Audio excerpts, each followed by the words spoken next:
Greetings and welcome, guys, gals, and non-binary pals, to episode 376 of the Words About Games podcast, the weekly gaming podcast for Words About Games. I'm your host, Amy K. Alexander, and I'm joined this week by the dog watcher himself, Mr. DafyddMoody.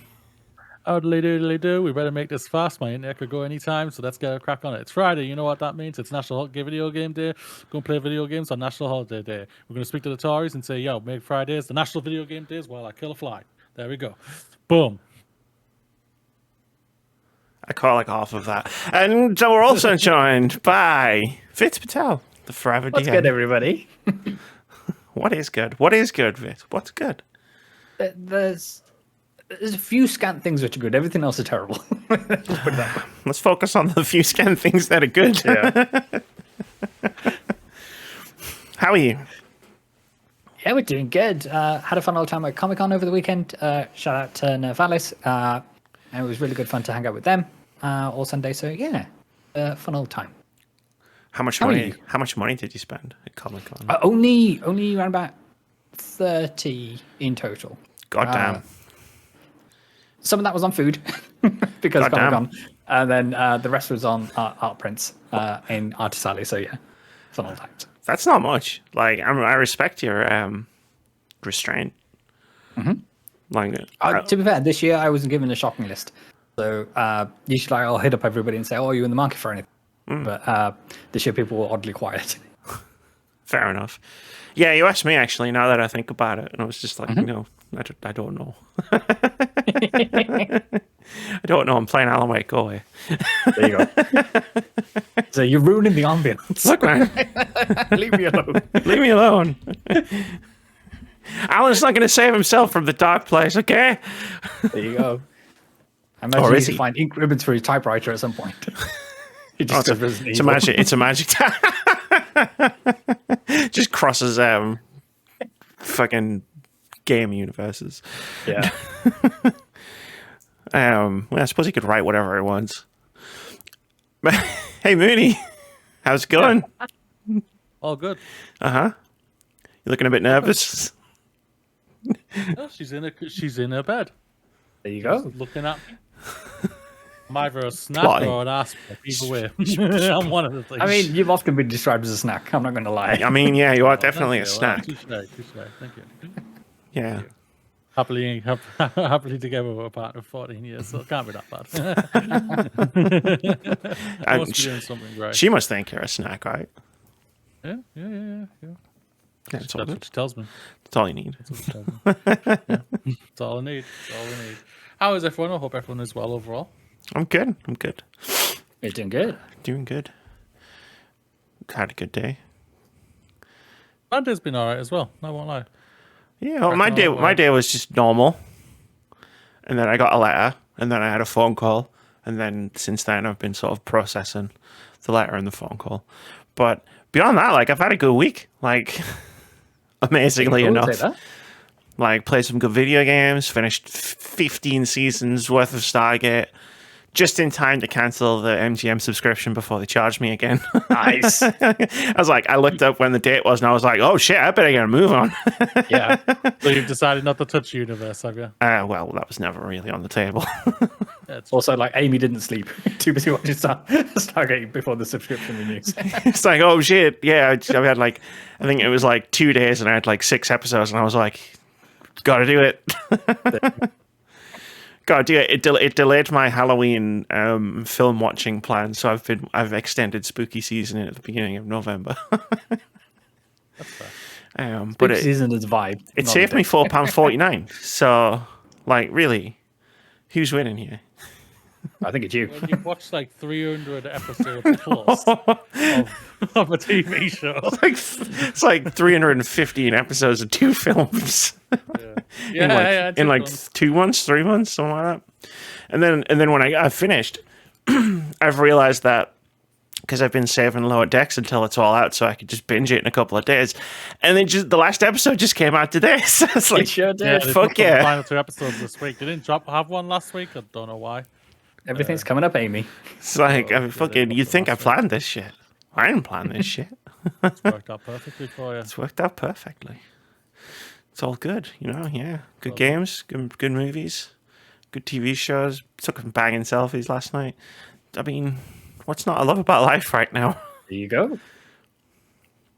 Now I'm having a conversation with two of my favorite people, Oh, likewise. and they have to stay here. Legally, they have to stay here and talk to me. It's how friendship works, right? This is where the internet mysteriously drops out. Yeah. Oh no, Discord's not working. What's that? I'm good. Bro, tunnel. Storm. Look, I don't use my shit on me. That's not. No Uno reverse card in this. No. Yeah, there's no. This podcast doesn't follow Uno rules. We got jokes, everybody. We got jokes. We've got jokes. We have. Do you know what even more was a bigger joke? Is what Capcom is calling their updated new engine or their code name for it. Is this REX or the Rex engine? Because they're updating it and everything like that. You know what they've code named it? It's like they're kicking me in the nuts even more. They've called it Rex. Yeah, the Rex engine. Like, what the fuck are you doing? What if it's just it could just be a precursor, you know? Maybe they are actually. They have come out and said that they've got one more big game to come out in their financial year, and obviously that's theirs till the end of March. So it's like, Monster World 2? probably. Yeah. Let's be frank, it's going to be that. Big We know game. it's not Dino Crisis. They just want to tease the shit out of us and wind us up. Mostly Of me. course. And it's working. That's Well, all about it. It's working. I was going to say, well, you know, Fucking work. maybe the update was so they can make Dino Crisis, but there is literally a fire-breathing T-Rex in Monster Hunter World, so. There you go. That's the thing about it. The thing is, they'll focus on that T-Rex in that trailer when they reveal it and everything. We know that. And I'm going to be like, fuck you, Dino Crisis fans at the bottom. Gonna be seeing him right in the background of the distance. It's like Just doing a little dance with his T-shirt on. doing a little dance while fucking flipping us In a short red hair wig, like. Yep. With a red hair and everything, and you just be like, used to love Capcom.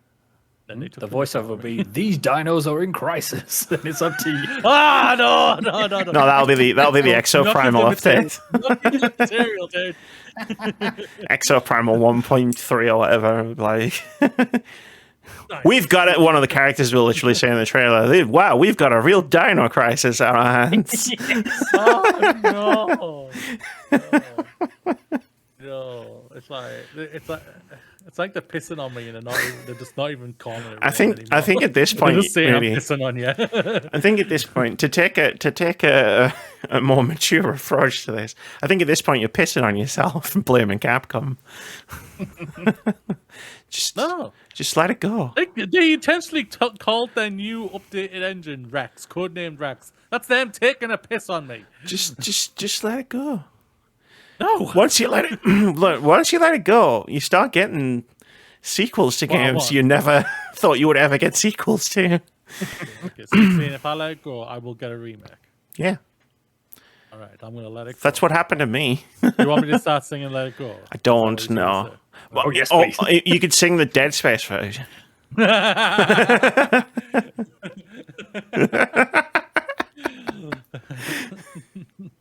Sorry, I'm too expensive. So. Okay, fine. I noticed when you didn't turn up for Faz on Saturday, and we'll talk about. Sorry, leave me alone. We'll talk about that later. It's a good job you didn't. We'll talk about that later. But I do miss your random streams just for the. Off at streaming. Yeah, just for the some of the stuff you come out with, you know, like the Dead Space remix of Let It Go. That time you screamed at a xenomorph, like it sounded exactly like Dr. Zoidberg. Woo! I know it was why did I call it a xenomorph? What's the thing called in Dead Space? Necromorph. Necromorph, yeah. Yeah, you can see why I got the two mixed up. That's true. Yeah. They attempt to kill you all the time. So yeah, I understand that. Yeah. If I saw either, I would probably scream and run away like Dr. Zoidberg. I wouldn't. I would just be like, just get it over with. I can't be bothered to move. Just kill me now. Ah, fuck. Something like that, yeah, something like that. Yeah. But we all know the xenomorph will just take me and just say, I'm going to make you suffer. I'll say, no, fuck. I should have followed Amy. That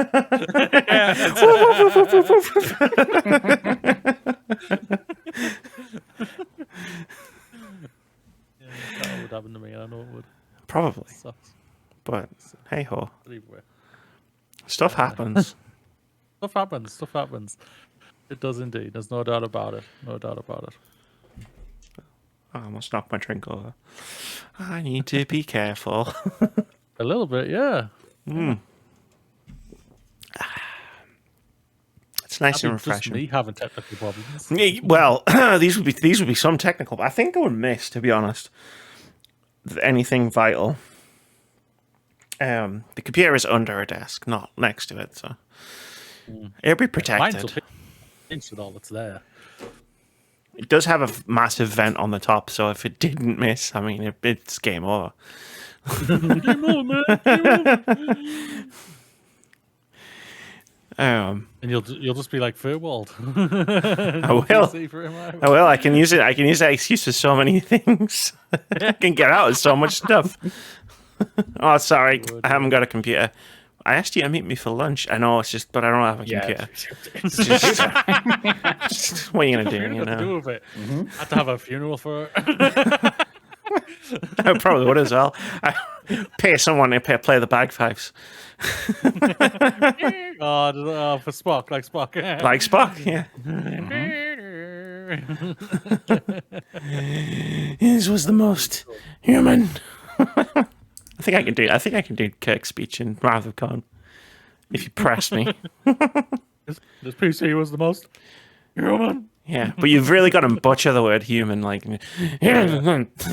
almost sound like you're coughing. He butchered a lot of words in Star Trek in general. He butchered a lot of things, yeah. Yeah. And yet somehow made. Did you ever read his well, okay, for want of a better word, it's fan fiction. Like William Shatner actually, well, yeah, there was that. What does God need with a starship? That movie had some funny jokes in it, but was objectively terrible. It also had it was kind of deep as well, especially with his dad's story and everything. Yeah, that was pretty deep. Yeah, and then in the first 10-15 minutes was actually great. The Enterprise was busted. And Chekhov and Sulu got lost in the woods. Yeah. Look, the sun's come out. But yeah, no. No, he wrote novels, like Star Trek novels. Oh God. And it was like Kirk got resurrected by the. I never read some of them. They're fucking awful. But Kirk got resurrected by the Borg or something like that, and there was this whole series of Kirk novels where Kirk was the main protagonist. Did I imagine he just went around banging everything in the galaxy that moved? I don't remember too much about it. I know the Romulans had something to do with it as well, and it was this whole weird thing. I dropped it. Banged the Romulan. It was it was this book someone bought me, and it was his first 3 novels in one of those collected omnibus things. Right. So it was huge, and I dropped it in the bath when I was reading it. So it did that. It did that thing where it did that thing where it expands when a book gets wet, it expands. Kirk put his torpedo where? Unfortunately, it was still readable. It was written in a way where Kirk was amazing, and every other Star Trek character that he wrote into his novels was not as amazing as Kirk, because Kirk had to be the most amazing at all times. Mm-hmm. So he'd be on the Enterprise with Picard and Riker and stuff, and they all look like fucking dumbasses because Kirk had to be the one who would save the day. Oh yeah. I just watched Stargate, but William Shatner definitely has a bigger ego than Rodney McKay. Yeah, fair. Yeah, I think that's fair. That's fair. There's no doubt about that. And whatnot. So yeah. Plus, I actually like Rodney McKay. So that's fair. That's fair.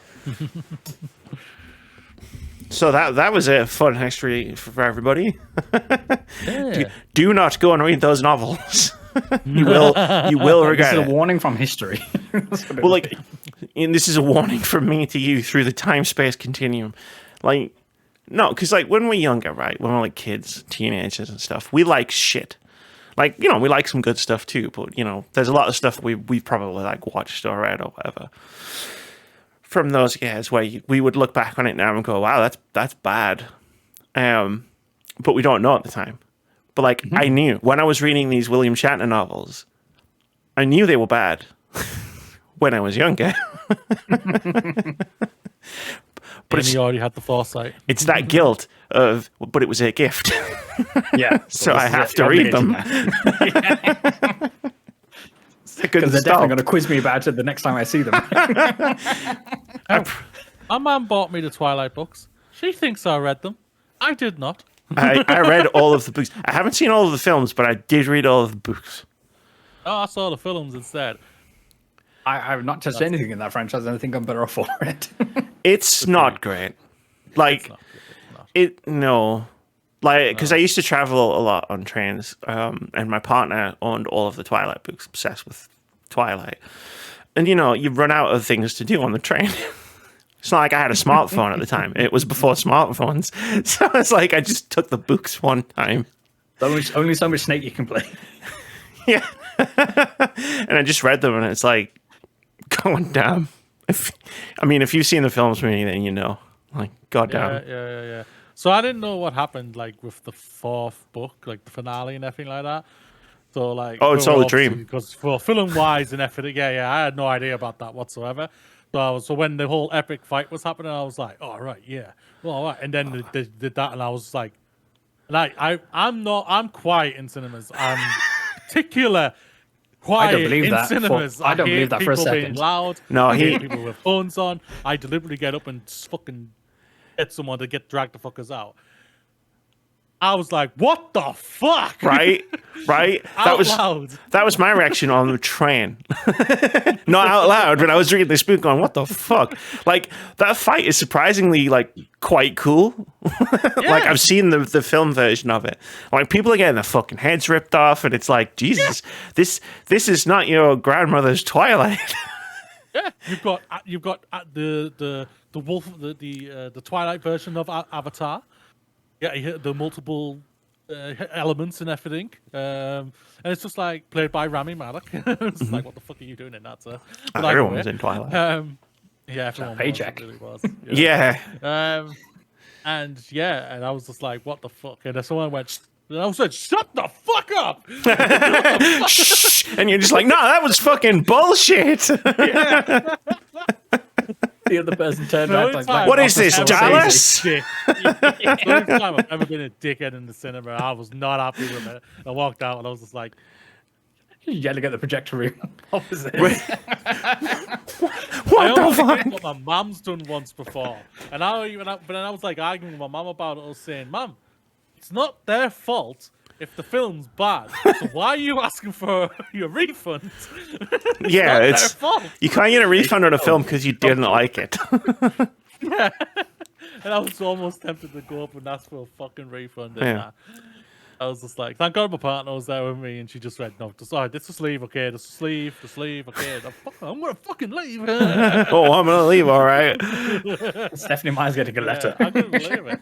No, the first thing is about it is like, I didn't mind the first part one, even though stupid imprinting baby. I mean, he falls in love with a baby, Moody. Yeah. It still is creepy and disturbing and everything as ever. And Bella deserved to kick his ass at the beginning of the part two, but either way, no, just no, just no. Like, yeah, I mean, we could break down all of the things that are wrong with Twilight, but we really don't have the time. Shout out to Robert Pattinson and Kristen Stewart for like taking the money from that they obviously made from doing all the Twilight films and then just being like, cool, now I'm just gonna make weird shit. Yeah. Well, he did. That's actually good. Yeah.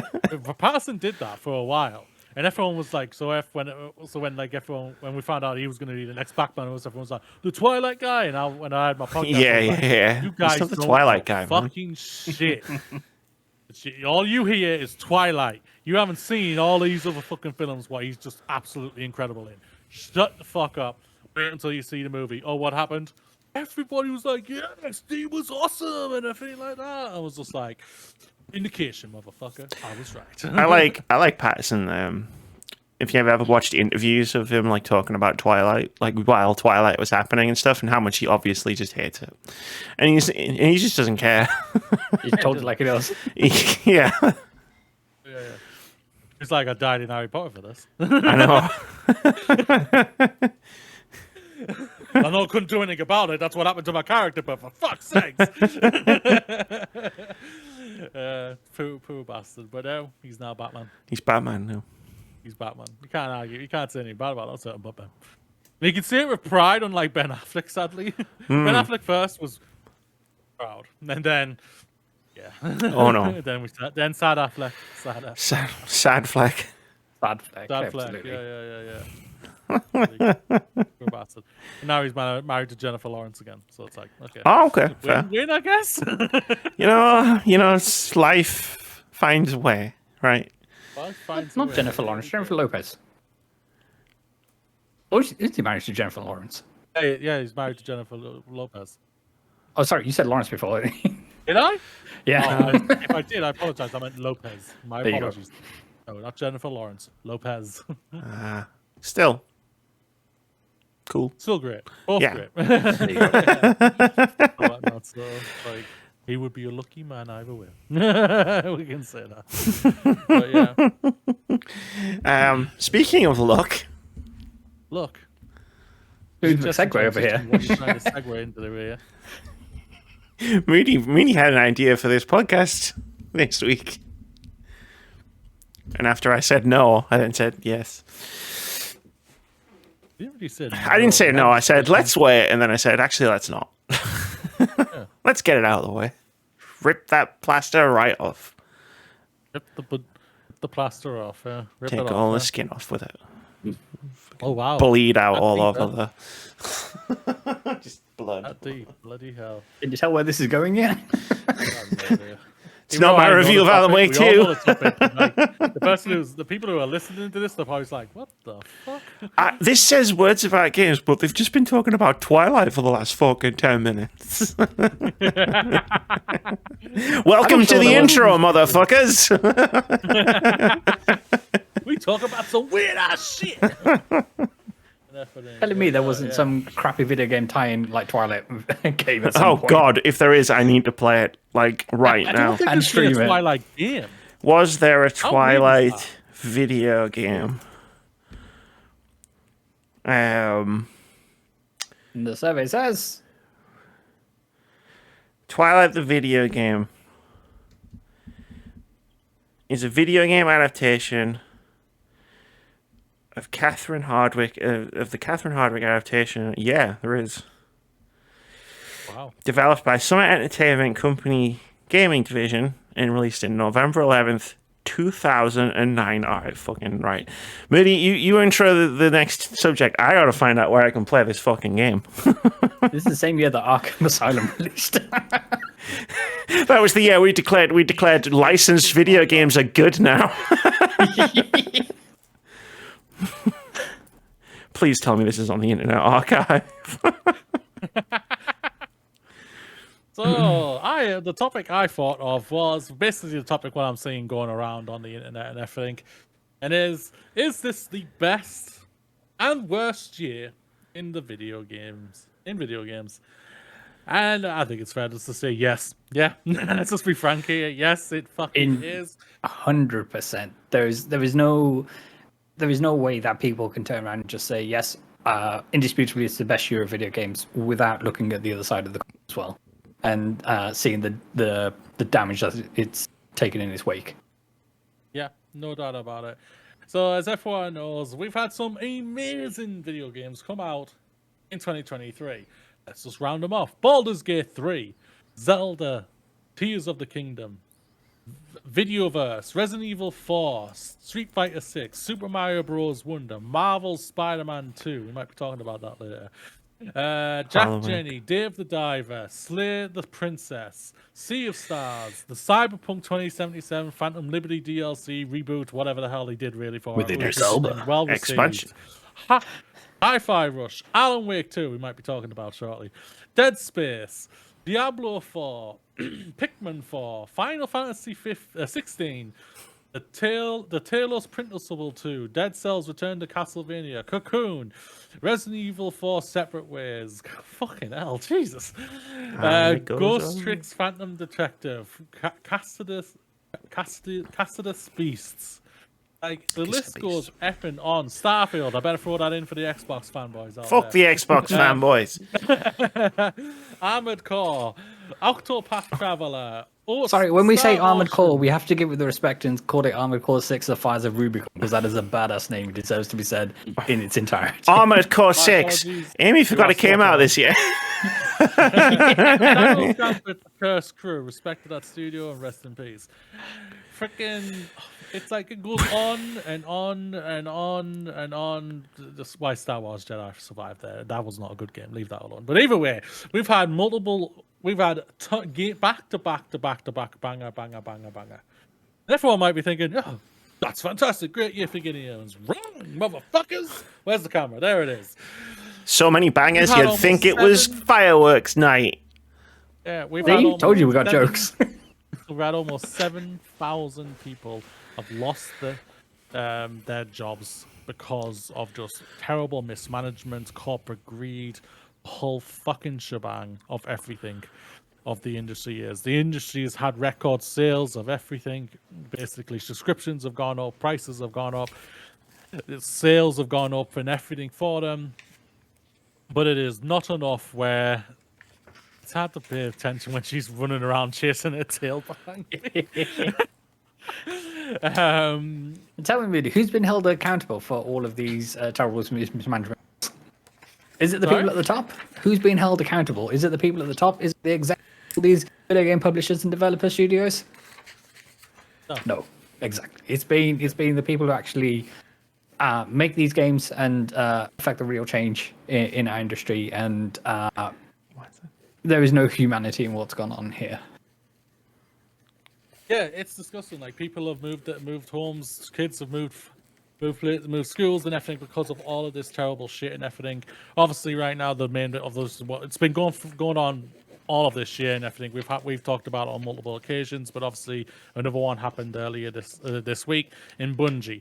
Bungie have laid off, I think, around 100 people. over 100 people Yeah. plus. Many of people are out there, like we've like read podcasts or read stuff there, some of their stuff and everything, or like even in stuff like that, and like it's just terrible to see all of this happening and everything. On top of that, like Sony freaking have apparently got like $18 billion in cash just lying around, and they have all of this shit of, dude, we reducing. Apparently, it's going on everywhere at Sony. Apparently, going off from what I'm reading, that it's like they're telling all the studios basically to reduce and like whatever, and it's just like in all of this, and it's just crap, and it's happening to everywhere. Microsoft did the same thing, Take-Two have done the same thing, etc., EA, blah blah blah, Ubisoft, the whole shebang, all of them are doing it. Yeah, I don't Just think there's been a because single exception. you have to keep the arrow going up. Mm-hmm. The arrow has to go up. Well, let's just be frank, guys, it ain't 2021 anymore. Okay, no, 2021, 2020. 2020. When was the pandemic again? 2020. Yeah. 2020, yeah, fucking hell. I forgot there, sorry. 2020, it ain't 2020 anymore, even 2021. People are back outside, they've now got lives again. And yet the games industry is making more revenue than ever. Yes. And you still want to sack people off, make people redundant and everything. You're shattering people's lives just to have corporate greed out there and everything. How about, like, I saw freaking the idiot of CEO, Alf Binge, come out and say, blah, blah, blah, but, oh, I love these people. Pete You want this, Parsons. blah, blah, blah, and everything like that. Yeah. Dude, you shut the fuck up. No Then one wants to I hear think from you. What a Then I sad think they day. came out and said that we've kept the right people who can turn Destiny 2 around. That was the bit that got me. as well. Motherfucker, you just did like they've delayed their game, like Destiny, the final shape or whatever is now. It's been delayed like 4 months. Like, motherfucker, you might have been able to get that out on time if you hadn't just fired 100 people. You stupid bellend.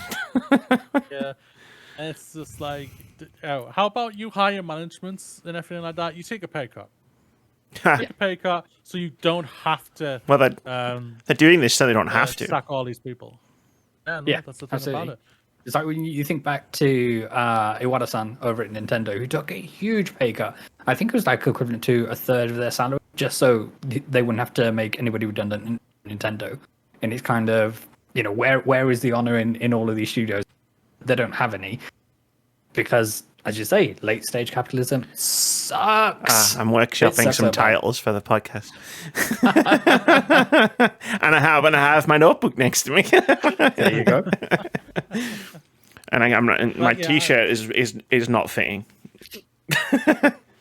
Yeah, so it's like, basically, it's just like we can have always the great discussion of how great video games are and everything. Like, I've just shouted off some bangers out there and everything, and we've all of us have one of us have played one of the games that I shouted out in whatever way and enjoyed it and everything, and it's like we're always here to shout out video games, but it's like, we can't do it in a vacuum. Yeah, you can't do it in the vacuum as well. These are people's lives. But the worst thing is about it, it's just the whole thing of just like, you take all of this into consideration and you got all the crap of like just how bad the wages are and everything, and it's just like, I'm just gonna call it out right now. Industry needs to unionize massively, 100%. ASAP, everywhere in every sector of the industry, where these companies can't get away with this anymore. And I think like Disney are getting their asses kicked right now because of it, and like the union, there's people over there are unionizing like crazy, and they're gonna get their asses kicked even more for it. People are striking like crazy when it comes to the actors and the writers and whatnot. Thankfully, the writers have sorted their stuff out, but the actors are still saying "fuck you," give us more money or something like that. I don't really know why. It's to do with a lot of the actor stuff is probably to do with AI. Oh, no doubt about it, but I was just saying, like, you make billions. And also, can we have some money? Fucking hell. Like, enough of this crap, because of all of this. It's just, you're hurting people, and I'm it's just seeing it just breaks my heart and everything. Like, and not all the people who I've seen sacked and everything like that, I can guarantee, like, especially in the QA sector, are probably 10 times better than me when it comes to QA and everything. And I'm grateful that I've been lucky enough to be able to find a place I'm at and everything and whatnot. But like, Jesus, at the same time, seeing all of this, like, and I've seen like people on LinkedIn that just like, who have like vast experiences of me, and they just can't, because there's so many people who are looking for a job.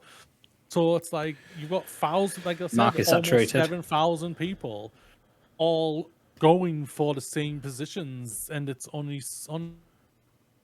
Wow. there's not enough out there, and just all of this is just really, really crap, and I hate it. I've ranted on you talk now. That's my line. I think it's one of these where... Tag, Amy, you're it. Tag Vitz, you're right. You were going to say something. That's fine. I was just going to say, how on earth do you attract anybody new to the industry when this is the kind of headline which are coming out week in, week out in terms of... Sorry, Amy, go for it. No, I can feel that question. You don't. You can't, because they can't get in. It's one of these where even in her world where they could get in, or they're going to go to school or higher education to study fields which will get them into video game development and in the future. What kind of motivation is there where there is zero jobs who could? And it's, to Moody's point, collective bargaining is the only way. But then it's one of these where we still got to get the corporations to stop lobbying to bust these unions before they actually take shape and all the rest of it. So there is still a lot of work to be done. I think there's a lot of calls to Jeff Keighley to make an announcement of sorts, like at the start of the Game Awards, to say, okay, yeah, this is a celebration for all things video games, but we can't, as we were speaking we can't just do this game. Whether he will or not is anybody's guess. I don't really give a shit if he does or he doesn't. I mean, the last time he did one, like he was bullied into doing it for the was it last year or the year before? The year before, where he did he said we're not going to talk about because it was when all the abuse stories were coming out. We're not going to talk about it, and then everybody bullied him, and he said, "All right, we're going to talk about it." And then he got up on stage and he did his little thing. You know, very solemn, like if solemn.jpg was personified on a stage, like that would have been like what it looked like. And then he goes, yeah, abuse in the industry is really bad. And now let's have a look at Quantic Dream's next game. Like, dude, what the fuck? So I don't really give a shit if he says something at the Game Awards or not. I'd rather he didn't. I'd rather he not just be a disingenuous piece of shit for once in his life. But 100% on board with any of that. But then, if the prominent voices in the video game industry don't speak up, then how do we get the ball moving? How do we stop? It would be sorry for putting in if okay, Jamie. That's right. It's because it comes across disingenuous for me. It's like if he did it not because he was forced into do it or anything like that, and he did it just from his bottom, like the Konami thing and everything like that, or like when he did that speech about Kojima not being able to come, would not allow us to bring Hideo. That came across heartfelt. It came across like that and everything, and that was spot on. I think even I was just like, well done, fair play. Well done. And he didn't. All that shit, fair play. And he didn't follow it up by going, and now let's have a look at Konami's next trailer. You know what I mean? Like right afterwards, Like the disingenuousness of it annoys me, but it's more just the fact that like Keighley isn't someone who's in a position where he can like speak and give a nice pretty speech and then that's it. Like that's what we do. Like we can't do it. Like there's nothing we could really do to change anything apart from speak about it. But Keighley's in a position where he could actually like affect some sort of change by talking not just about how bad it's been this year, but talking about unionizing, like actually like getting the ball rolling, getting like devs like up to speed on union, like connecting the unions to the devs, but he won't. So I don't want to hear it. That's the thing. That's why I think me and Amy always bitch about them all the time, especially when it comes and to all the these showcases suck. They're boring, and I'm sick of fucking watching them. No need for them to be 2 hours long, Jeff. Please stop. Stop putting me through hell every few months, Keighley. Yeah. But no, like to what you were talking about before, it's about new people trying to get in the industry. Like I've gone in the space of a year from almost being this close to getting a job in the industry to just I haven't had a sniff for ages because the job's just disappeared. So I can actually answer that question. I appreciate your perspective. So going off from the people who I was at college with and everything, to my knowledge, only one other person has got into the industry. And that was out of 10 people in my class. And I say this all the time. All of them were better than me. That's just in everything. Like, they were that good in coding and everything like that. Or designing and whatnot. Like, my shit was to break shit. Not to make things look pretty and everything and make sure it works in the game level and everything. They did that and they did amazing works for that. And then, like, the competition, there's so many not enough jobs. But also, it's just it's not enticing to go into because one, sadly, the wage is just not very good or anything like that. Like I can state, like I'm grateful for what I had at PlayStation. So my wage was shit. I'm not gonna lie, it really was. It wasn't great. I think it was like 18.5. Yeah. Okay. Yeah, like the wage I was looking at for the place I was going. Bearing in mind the place I was looking at was in London. It was like, like trying to figure out if I can move down to London and live was like, holy shit. Like it's a lot of money compared to what I make to what I made at the time. But also like, wow, like it's like right on the threshold of like, if I have one bad month, like if my tooth falls out or something, like I'm done. Like I'm bankrupt. And it's just like this. It really is. It's disappointing. It just really is. Like, there's a lot of things that really need to happen in the industry. Like, the companies need to freaking be held more accountable to what happens with the staff and everything. Wages need to be better. Opportunities need to be better. Need to be able to retain staff and not be a freaking think of the top dollar all the time, thinking, oh, if we just went up by $1 million, that means our number's gone up a bit. We can break that as a pro. Yeah. And it's just it's a load of crap of this. Like the worst thing is like we're gonna hit. Me and Amy like we've spoken on multiple occasions of like we're gonna see another video game crash in some sort of way. It may not like destroy the industry or anything, but we're gonna hit a point where things are gonna start going down in numbers, and the worst thing is about it, that's going to be more job losses. That's going to be more Company losses. Thousands of more people losing their livelihoods and everything because of the mismanagement, the constant need to always have to be going upwards in their revenue and everything. And it's just a lot. That's the worst thing about it. It's not going to be to the level of like where Nintendo needs to come in and save the video game and be like, the Nintendo seal of approval's back, guys. There you go. Video games won't like die like that, but it'll be just like no, but will start going off and everything, and that's the scariest thing even more to think about. But I see like a big company that is like potentially a big company that is like video games isn't its only thing, right?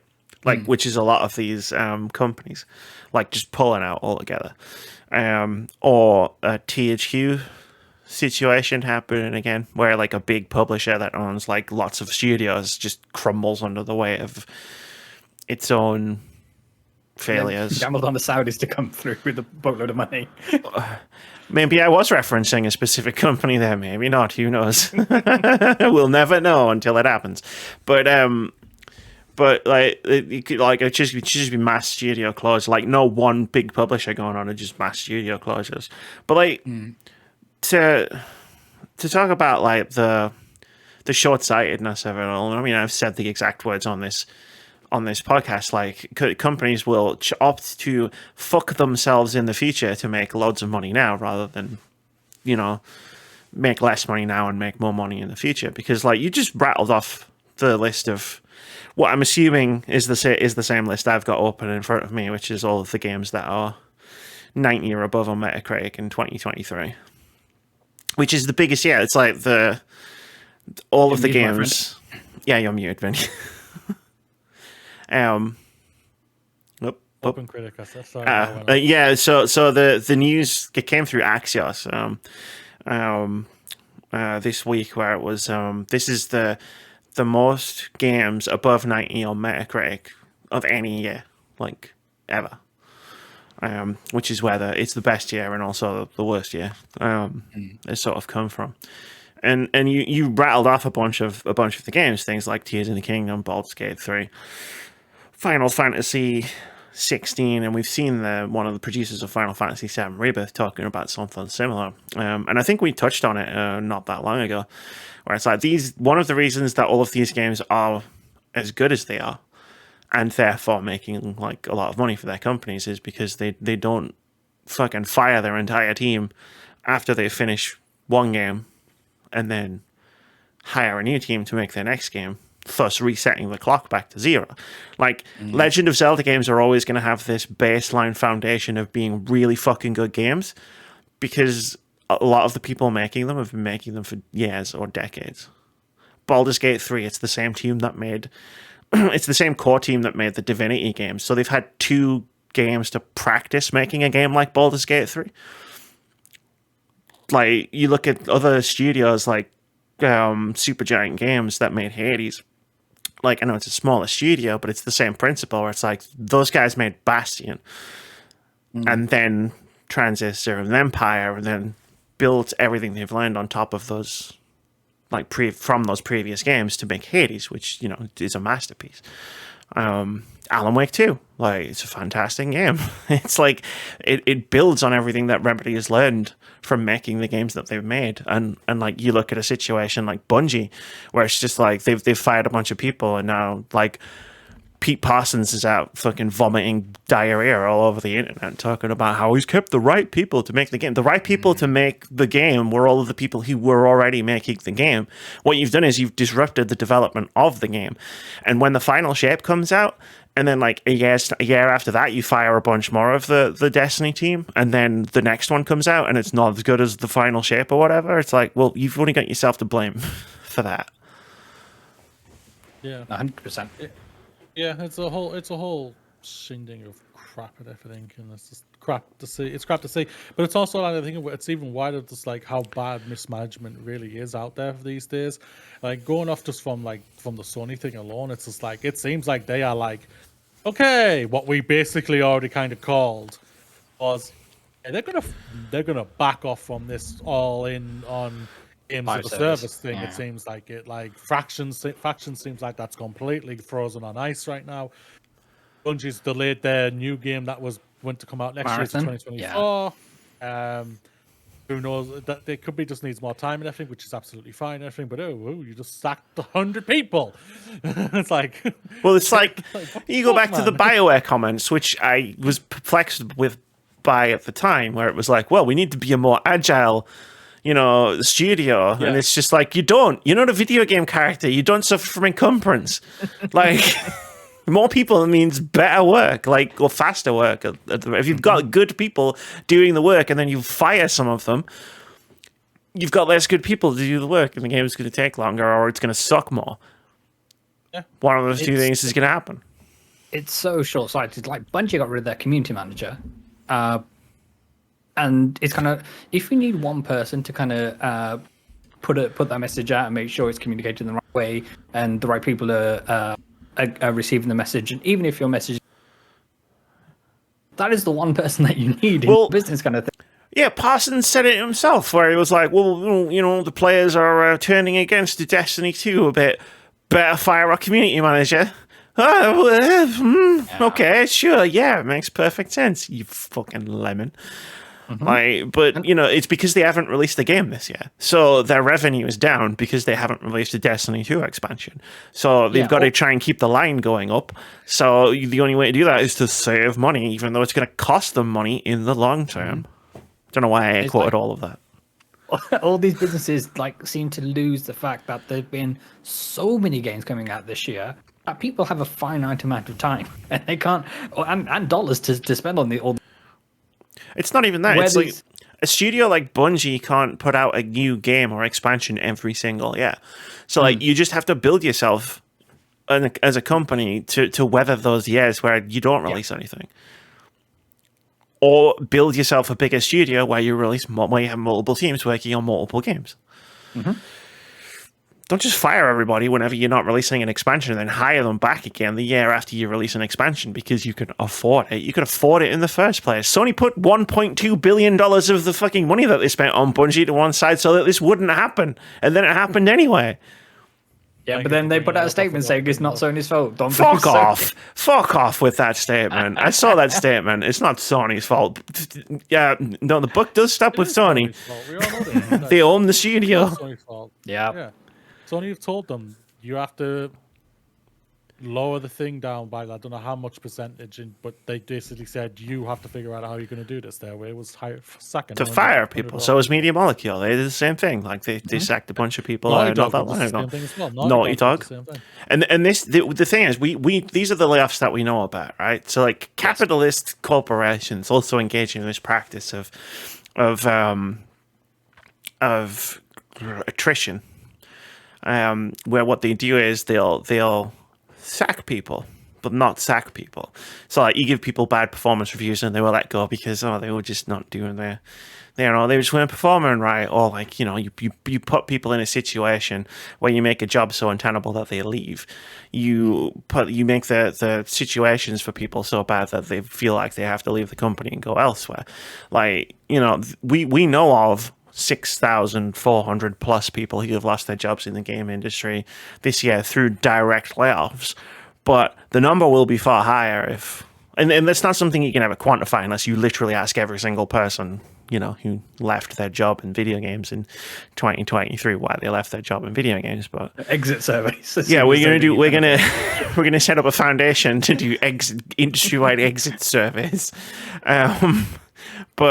but the number is far higher. I can guarantee that. Companies will just slim down.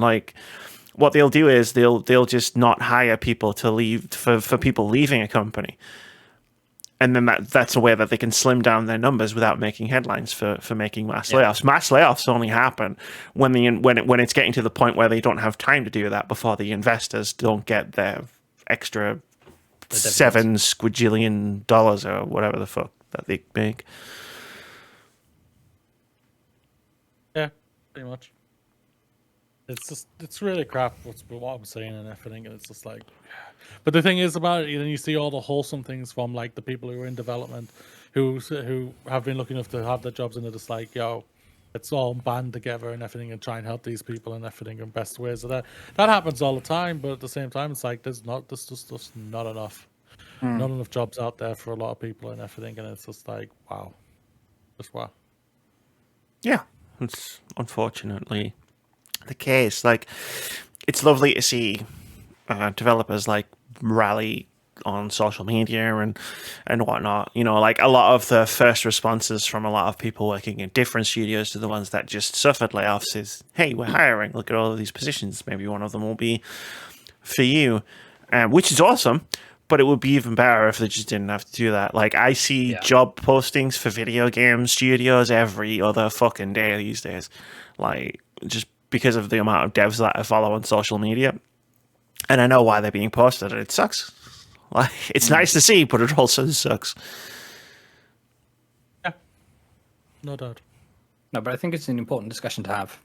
So, thank you for making it happen. Yeah, it's great. It's great. Like, we're going to celebrate games, like, in the second half of this podcast for the rest of the year. It's been a fucking, like Moody said, banger after banger after banger.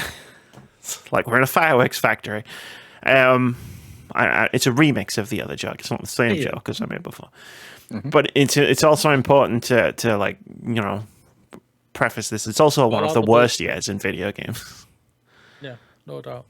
And shout out to everyone who I've seen online, like for some of the podcasts and everything that I've seen, like they've been shouted out and everything like that and whatnot. I'm just like, I'm grateful to see that as well and whatnot. So like I saw like I hadn't seen it for years, but I saw Greg Miller's video game awards speech.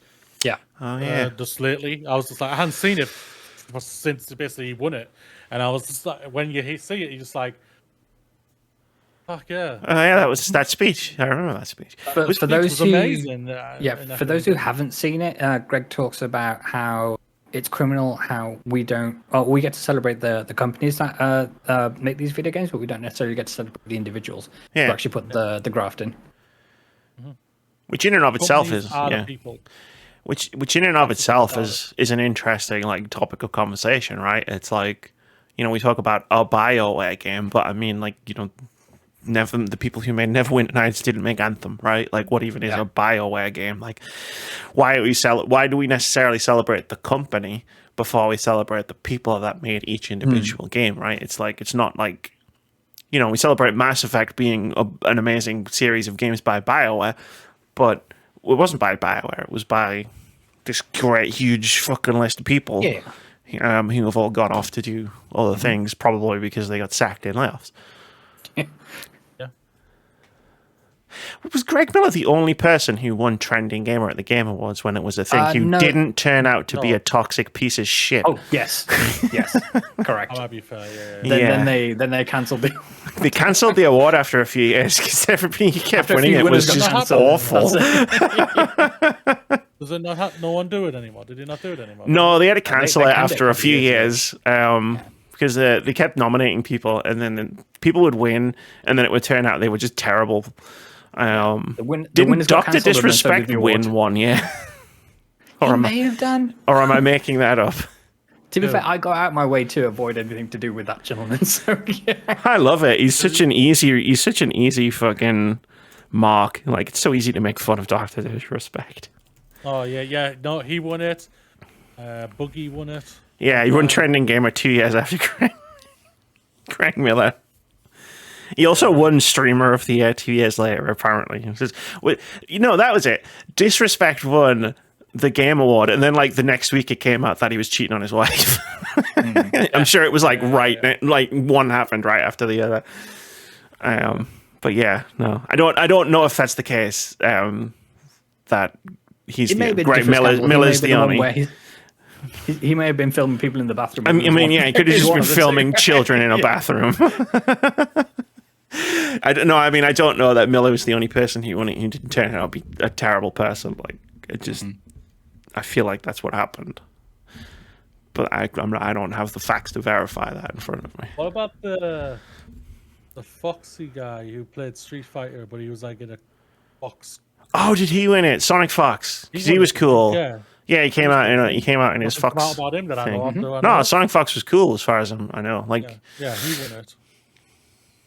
Cool, lots of cool people have won Game Awards. I remember the creative director or lead level designer on Deathloop, Dana Nightingale, and she got up on stage with Dinga Bagaba to accept an award for Deathloop, and she was wearing a little trans pin. So I tweeted her, "Hey, nice pin," and then she followed me, and I followed her, and now we're friends.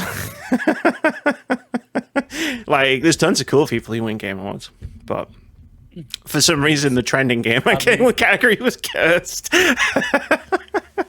Sadly, yeah.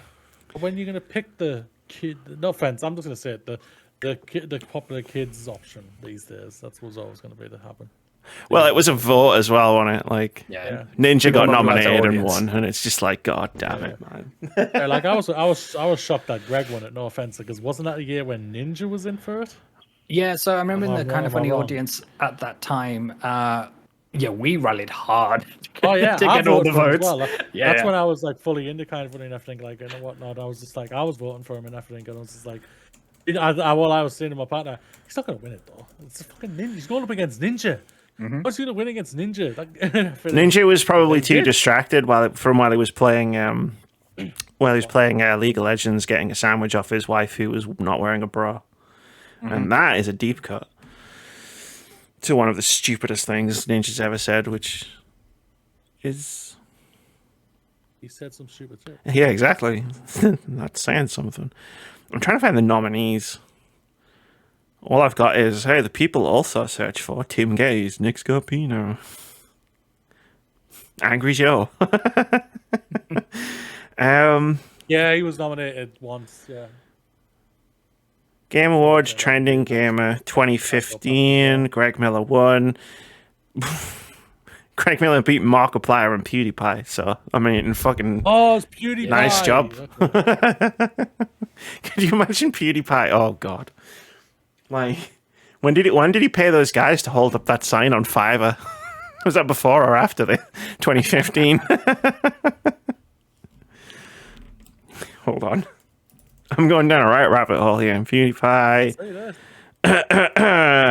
Not going to say what it said out loud. It was after. It was 2017, yeah. Disney cut ties with him after that, apparently. Is that all it took? That's all it took. Bit of anti-Semitism. Yeah. Well, that was a fun trip down memory lane. A little bit, yeah. See, this podcast has everything. It does. We have everything. Like, subscribe, share. It does, yeah. Like, we're so professionally responsible that what we do is we sit on a dinky little podcast and we take the piss out of one of the biggest streamers in the world. We don't give a fuck. It really does. You'll never find it on the internet. Ninja's never going to see this. Who cares? Oh, if he did, that would make my day, because I would laugh even more. Like, yeah, Dr. Disrespect finally fucking saw us talk shit about him, even though we've been talking shit about him for fucking years. How's that game coming? This was a great dickhead. This was the greatest day of my life. Moody got into an internet fight. Like, next week's podcast will literally be Moody got into an internet fight with Dr. Disrespect. Moody started a fight. I was not involved. Yeah, look, right. I know this is going to surprise you, but it had nothing to do with me. This is all Moody. I know I'm usually the one that starts the internet fights. He may be wearing a badge of honor right now, and he's smiling like a smiling. I would be so proud of you. As well. I'm proud of myself. Chronicle blow by blow. I'd get all of the fucking the tweets or posts or whatever up, and just we go through them line by line. Vitz would be here. It'd be a great time. Oh yeah, be a great time. If I call this I guess it's timestamp, what if I call this timestamp? Moody wants to fight Dr. Disrespect. That's just like putting a picture. Yeah. 1v1 dude. Come on. Exactly. Let's go, bro. Let's go, bro. I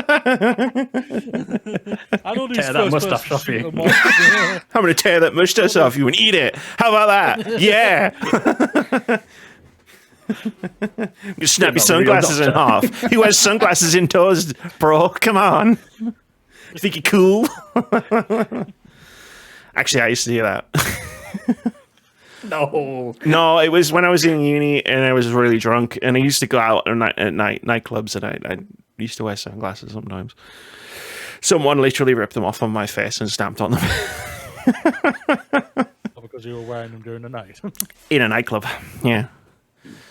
It was one of my housemates. The call was coming from inside the house. The call was coming from inside the house. That was the same night that actually I probably shouldn't tell that story. Wait. Yeah, record live. Yeah, we're not going to tell that story. Yeah. So some stories we can't share on this podcast. This isn't an Amy Dropkicks offense story. Allegedly. No, I told that story last week. I tried to I tried to out-kick a gymnast. I think it's better you succeeded. No, in actuality, I succeeded. Unfortunately, I also launched myself into the air and landed on my arse. But I was drunk, so I didn't feel it. Moody, were you trying to move us on to halftime there? Yep, that sounds like a good idea to me. I was going to say indie game of the week and then halftime. I know, but I always just call the whole thing halftime. All right, fine. Indie halftime of the week. Indie halftime game time of the half week. This is the thing we do every week where we talk about a cool looking upcoming indie game.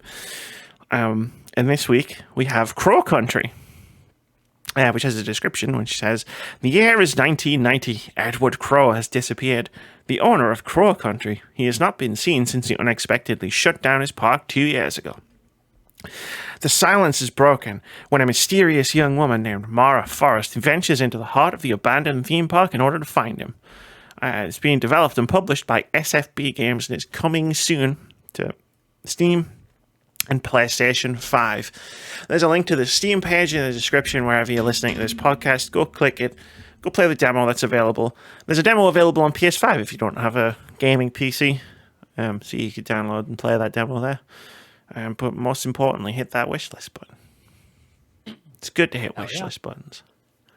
You get tons of emails all the time and have fucking nervous breakdowns about all the games that you can't play. That is true. So do it. It's great. So they're going having a nervous breakdown. Have a nervous breakdown. It's healthy to have nervous breakdowns every few days, right? Right? Right? Who wants to stay up all the time? Sometimes you got to have a crash. Those ups don't feel half as good unless you've been down. That's all I'm saying. Got to soar with the eagles and slither with it. Wish list now. Maybe this is why I don't work in PR. Probably not. I feel like a few people would definitely vibe with my earnest awkwardness, but most people would definitely be turned away by it. Only one way to find out. Let's get Try it. Does this weirdness translate into wish lists? No. Turns out, no, it doesn't. That's going to be a halftime. Let's do a halftime. We should get a whistle. Baby. We should get a whistle to blow for halftime. I don't think my neighbours would appreciate that. Probably not. Probably not. Anyway, so should we do something totally unprecedented on this video game podcast? Spend an extended amount of time talking about actual video games. No. And one TV show.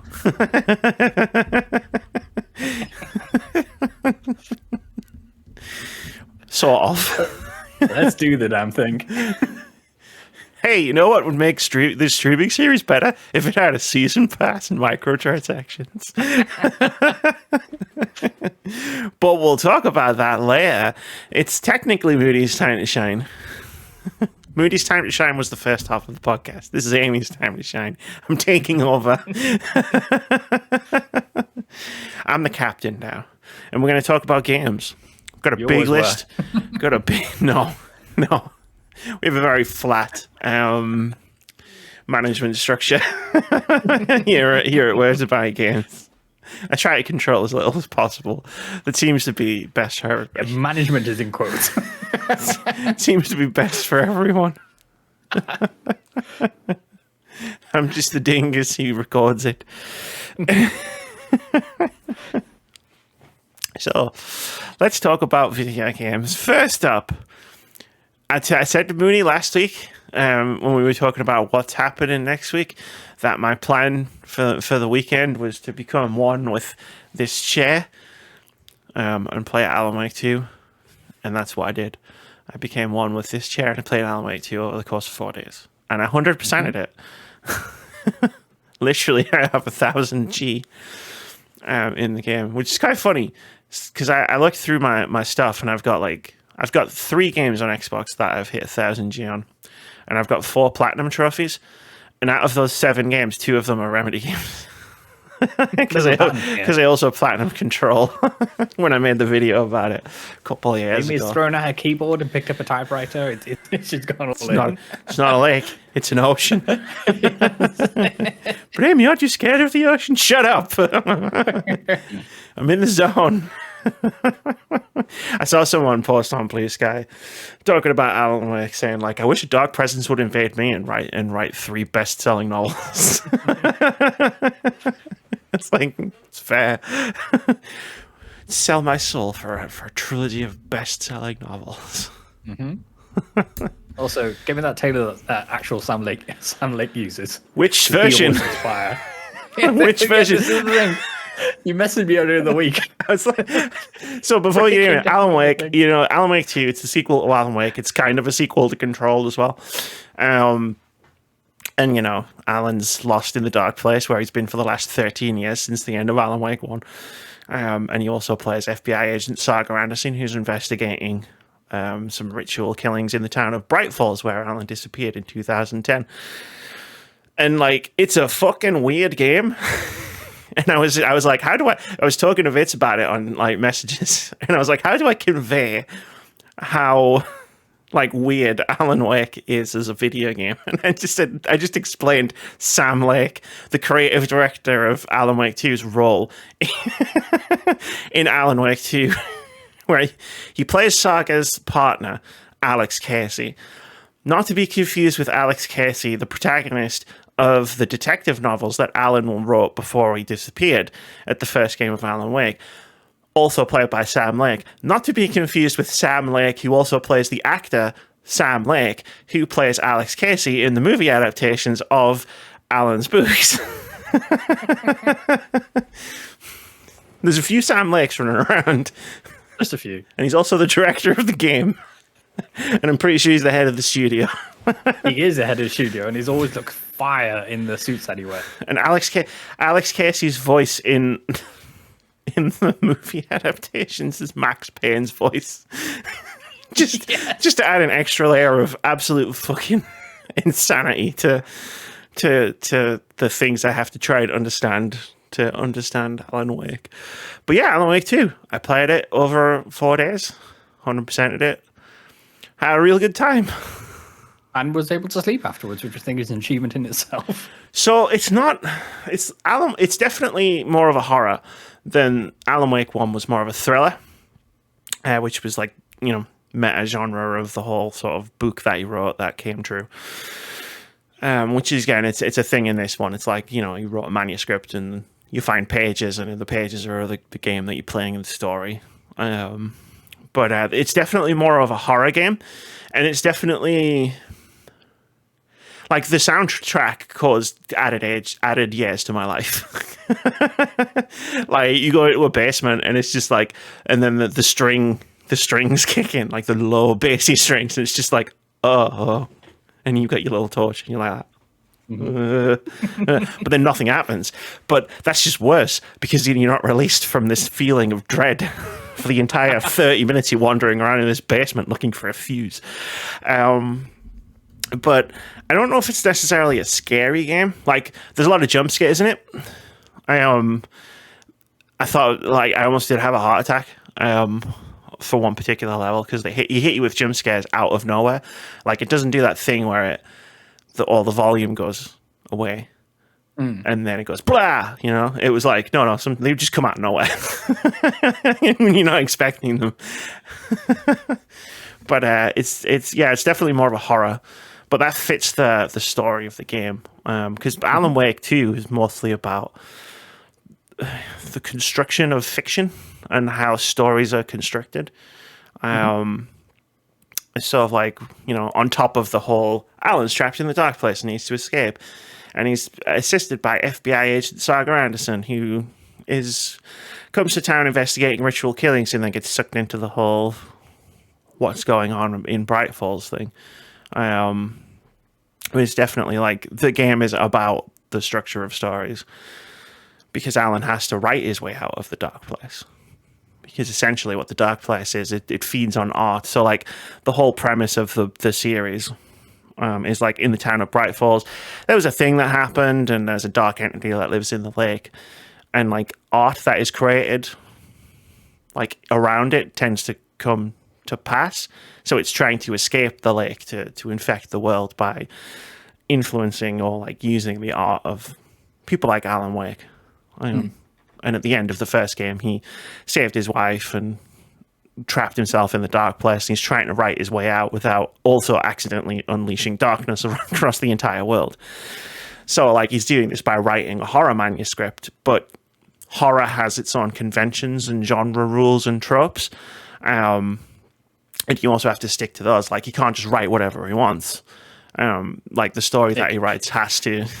Yeah, you can't just go, send me on the bazooka. Yeah, yeah, right. Say hello to my boomstick, bitch. Like it's like, you know, it has to follow the rules of the horror genre, and that is like a very fascinating way to tell a story. It's like stories within stories, but it's fucking bananas. Like as a game, like it's Remedy. It's like Remedy's style turned up to 11, and then one version of Sam Lake has just snapped the knob off, and it's just up there at all times in like weirdness, and I really appreciate that weirdness. You know, we all play a lot of games, I would say, Sure. and like a lot of them do feel quite samey, whereas this felt incredibly like unique. Like this is the game, only Remedy could have made this, and this is the game they wanted to make, and they compromised nothing to make it. Question. So, for those who are thinking about jumping into this game, having not touched either the first Alan Wake or Control, is this a game where people can jump in and there's a fair amount of onboarding? Is it that obviously if you play the previous titles, you get more experience, but you can still, is it still approachable, that kind of thing? It's a difficult question for me to answer because obviously I've lived with... You have that context, yeah. I've lived with Alan Wake in my head for 13 years. Like I was one of the 6 people that chose to play Alan Wake when it came out instead of Red Dead Redemption. And like it's difficult to answer that question. Like from the jump, like right from the very first thing that you do in the game, it's very intriguing because it's like it connects straight away right back to Alan Wake 1 in a very interesting sort of wait, what's going on kind of way. Mm-hmm. And like obviously like you'll get more out of Alan Wake 2 if you've played Alan Wake. Like sure. Because it is a sequel. Does it onboard new people very well? I don't know. Okay. The thing about Alan Wake 2 and Alan Wake and Control is they're all very they're like you've really got to think about what's happening on like in the game. Like it's not a game you can like experience passively, right? So I'd probably be just as confused as you would be, say, Vitz, if you played Alan Wake 2, but in a different way. Because like, well, I do know who that is, but what's going on? Like, whereas you're just like, I have no idea what's happening. I don't remember who this guy is. why are these two old guys suddenly here? Like, and I'm just like, I'm it's curious. those guys. Yeah. I'm curious as to. So you mentioned he's saved his wife and put himself in the dark place, kind of thing. To, what's she been doing for this 13 years? She's just been chilling, saying, "It's fine. I'm going to go find some new person." You know what? Alan is gone. You know what? Nothing can be done. I could answer that question, but the internet would the portion of the internet who hasn't played this game would punch me in the face if I told you. So that's my leading question in terms of do we find out what actually happened? She's in the game in one form or another. It really it splits its narrative really well. So you play an opening chapter as Saga, the new character, and that's sort of your entry into the game.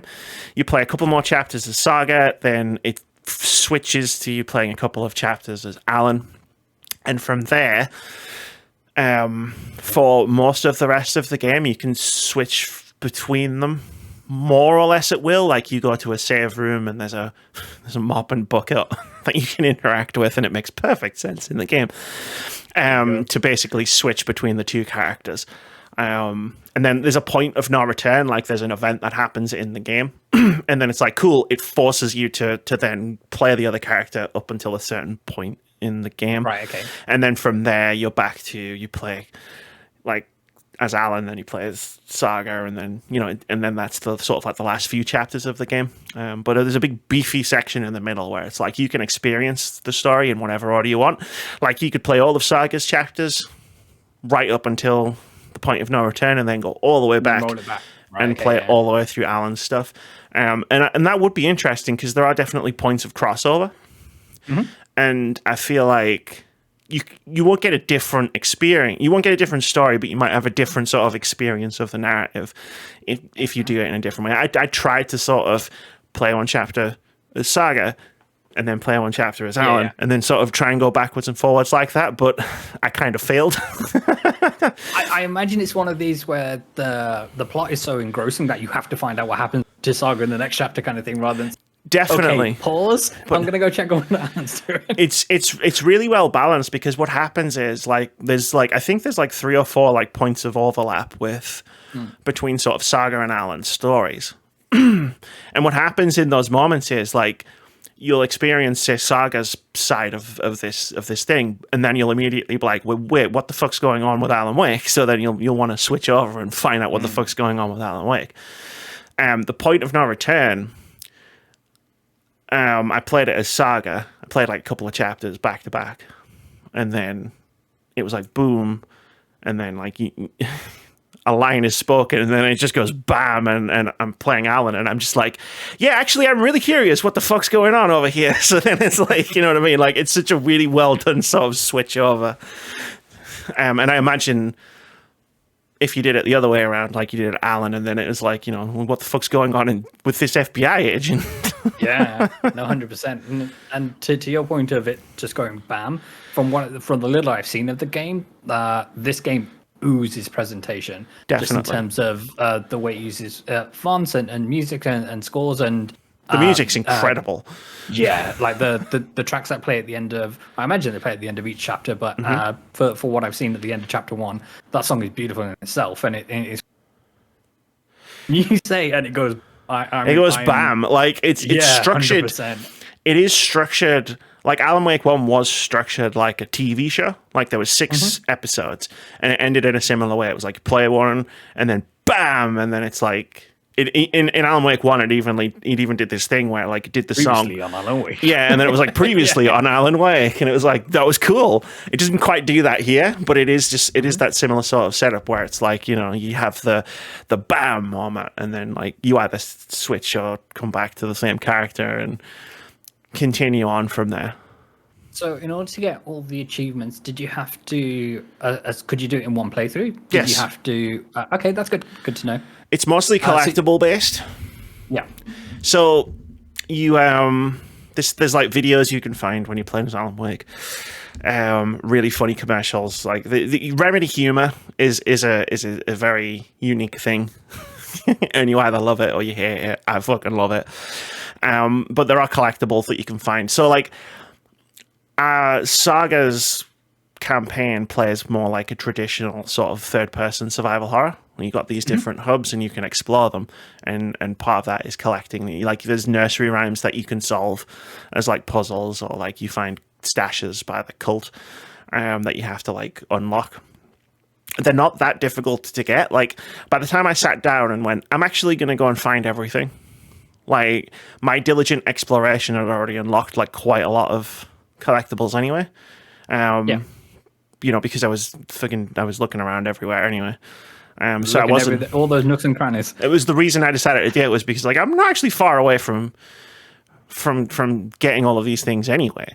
Like I only decided to do it like 2/3 of the way into the game, and I was like, I'd already like I'd found all of the Alan Wake videos like naturally, like up until that point. I'd found all of these other things, and I was just like, all right, well, fuck it, why not? Like, it's like you took me to the point, right? Let me get a map up, and it's like, all right, cool, like it's there and there and there. It's like an extra hour and a half. So yeah, it wasn't that difficult to do. Oh, great stuff. Are you motivated to go back and play the point of no return missions as Alan, given that you've seen it from Saga's perspective? Well, I've seen that you can't miss it. So I've seen the entire game. Like you can't you can't miss anything. Like you have to play all of the chapters. You can sort of futz with the order a little bit. Am I tempted to play the game again? Yeah. I mean, I've played Control twice, and I've played Alan Wake like 5 times. Like, I'm definitely tempted to go and do it again. The only thing that lets the game down, and it doesn't really let the game down, like this is still an amazing game, the combat is okay. Is it kind of secondary to everything else that the game is trying to achieve? Yeah, so the one thing I will say in its favor, even though the combat isn't great or amazing, it's just fine, is the game really understands restraint and how that can actually work better in a survival horror than throwing lots of enemies at you. Like, it's the opposite of Resident Evil 4, right? It's like every time you turn around in Resident Evil 4, there's fucking bad guys trying to stab you in the face or carry Ashley off. Whereas in Alan Wake 2, there's not that many enemies and there's not that many combat encounters, and that heightens the tension and the paranoia. Because you're always trying to expect it, and it just very rarely happens. So then when it does happen, it's like, oh shit, you know. But when you do have to fight, it's okay. It's not amazing, but it's not terrible either. Yeah, but it doesn't detract from the rest of the game for you, which I think is the most important thing. No, it's good. Like the only thing I didn't really like was the boss fights. There's 4, I think. But then, like, flip side of that, the puzzles were really good, especially in Alan's section, because Alan's trapped in the dark place, which takes the form of this weird fucking dream logic, like New York City, shrouded in shadow, and like the whole thing is built on dream logic, but also writer logic. So, like, when you go to a main level, like, say there's a hotel that you have to visit at some point, and to progress through the hotel, you have to pick up plot points, so you get inspirations, and then you pick up plot points. So there'll be a plot thread of like a cult, and there's also a plot thread of like a murder, and a plot thread of like something else. And it's like each major location inside the hotel is a scene, and you take one of those plot points and you plug it into the scene, and it changes the scene. So it changes the room that you're in.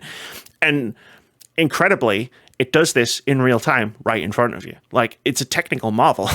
Like, you plug it in, you come out of the menu, and then it just goes pop, and then the whole fucking level just changes around you. Amazing. And you're just like, oh shit.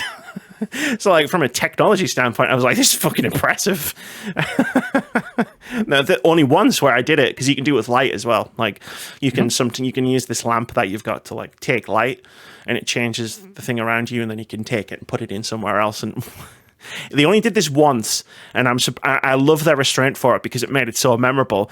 Where I was standing in a room, and I went, oh, I need to take this light, and I went, and then as the room changed, this enemy was just swinging at me. I was like, oh shit. They only did it once, but the fact that they only did it once made it like incredibly memorable. 100%. Yeah. So I was like, oh fuck, I'm dying. Yeah, so as I understand it, they're working on a New Game Plus and a Nightmare difficulty New Game to Plus, come to the game. Nightmare difficulty, and I think I read somewhere they're working on 2 expansions, which tracks because Control had 2 expansions, and Alan Wake 1 had 2 expansions as well.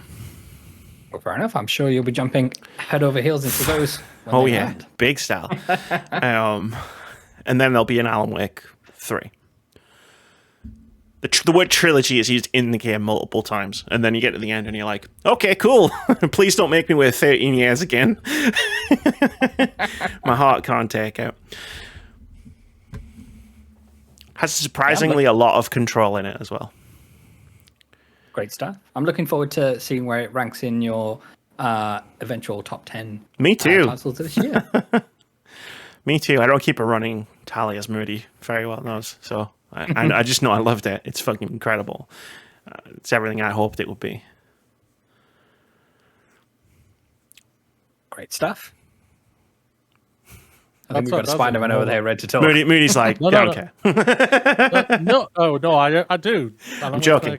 Alan Wake's my next game. It's my next game. Oh shit, really? Like, I'd be really fascinated, like, to Vitz's question of like how well it onboards new players, because you haven't played Control or Alan Wake. I've played Alan. I have not played Alan Wake, but I've played Control. All right, cool. Well, you'll get the when like the reveal of like the Control was like Alan Wake's sequel, prequel, whatever, part of the same universe. Part of the universe. I was just like, that went right on my head. I won't lie. Yeah. And everything, but I enjoyed Control. I didn't love it compared to what you did and everything like that. That's but one I of did my have a favorite lot games. of fun with it. Fun? It was one of my favorite games. Yeah, but yeah, sure. Like, I even just like not playing Alan Wake 1, going into Alan Wake 2. Like, I'd be interested to get your take on like how well you're sort of grasping what's going on, because it's not easy to grasp in the best of circumstances in a good way. But I'll be very interested in all that. I wasn't like the trailers and everything sold me on it. Like when you and me watched it on the shows and everything, I was just like, yeah, I'm there, bring it. I don't care if I haven't played the first one or anything, and whatnot. I was just like, yeah, give me that right now. That looks awesome. So it's very cool. I'm really happy to hear, and I'm also like, even though like put it as a negative, it sounds more an excitement to me of just like even though the gameplay is like not the good, the combat isn't it's like compared to what Control was, it's very subpar. But going off what you were saying, like Alan Wake knows what it is. It's where it's going towards. Basically, that excites me more. And I think like you don't need the big explosions and everything to. You get them. Fantastic... Don't get me wrong, but yeah. I'm sure that definitely happens, no doubt about that. But when this game wants to go big, have a great video game, you know. Yeah, it goes big when it wants to, but yeah, for the most part, like combat's de-emphasized in terms of like to because of the game. Like again, Remedy knew what they wanted to make, and there seems to be like this this sort of understanding in a lot of action games like this that. We don't want the player to be bored. We have to give them something to shoot, because otherwise they'll get bored. Whereas Remedy didn't do that, and it's definitely like makes the game a much better experience. Like you can go into entire like areas, and you'll be terrified of enemies jumping out at you, but you can do the entire area and nothing will happen. But your mind just makes it like just hypes up the it's like I'm just fucking paranoid. That's like those are some of the best stuff about stuff like that. Like even though it's not a game, like make what you're saying there just makes me think like A Quiet Place. I think like it was like the atmosphere and everything like that that made that. And then kabam! A fucking alien is right there, and it's like sometimes that happens. Like sometimes you'll be wondering. Or heck, even Alien Isolation. You don't see kabam! For so long in that game. But it's so intense. Yeah, it's the idea of it. The opening few hours is still intense, even though like nothing. Like if you here. Where are you, motherfucker? If you wind that game back, it's like nothing actually happened for like 2.5 hours, but I was still terrified the entire time. And it was only 2.5 hours because you were so scared. Well, that's the thing. Creeping around the corner. About 20 minutes to get there. I think Alan Wake 2 took me about sort of 25, 30 hours. I recorded all of the footage for it in case I wanted to use it for something later. And it is one of those things where it's like, I can sprint. The game has unlimited sprint, but you'll see most of the time I am just like... Tiptoeing. walking everywhere because I'm just like, no, I'm good, thanks. So I'm really excited to hear what you think about it. 100%. Your passion for this game shines through, and yeah, I love that for you. I loved the first game. Like, it didn't do very well, and a lot of people played it, and that just made it more special to me because it felt like a little secret. Like, I played it, yeah, and now the sequels come out, and everybody seems to be playing it and loving it, and I'm like, that's awesome, because I think Remedy deserves it, because they do, like, they are a AAA game developer and publisher, but like, they make some fucking really unique games, you know, and it's nice to see them get some recognition for it. Do you think a physical release is coming in the future, or potentially, maybe, you know, an Alan Wake complete edition? Yeah. When you've got all the DLC out, and they might release Like a something Game of like the Year that. edition, yeah. Yeah. I mean, yeah, they'll be able to make a Game of the Year edition, I would imagine. But The thing is, Great people stuff. are going to have to get used to that for a lot of things. no? 100%. Yeah. Yeah, I think this It's is a just shame. one. But yeah. No, I think this is just one of the tentpole titles of the year to kind of take this stance, and yeah, it's interesting to see what the reaction will be.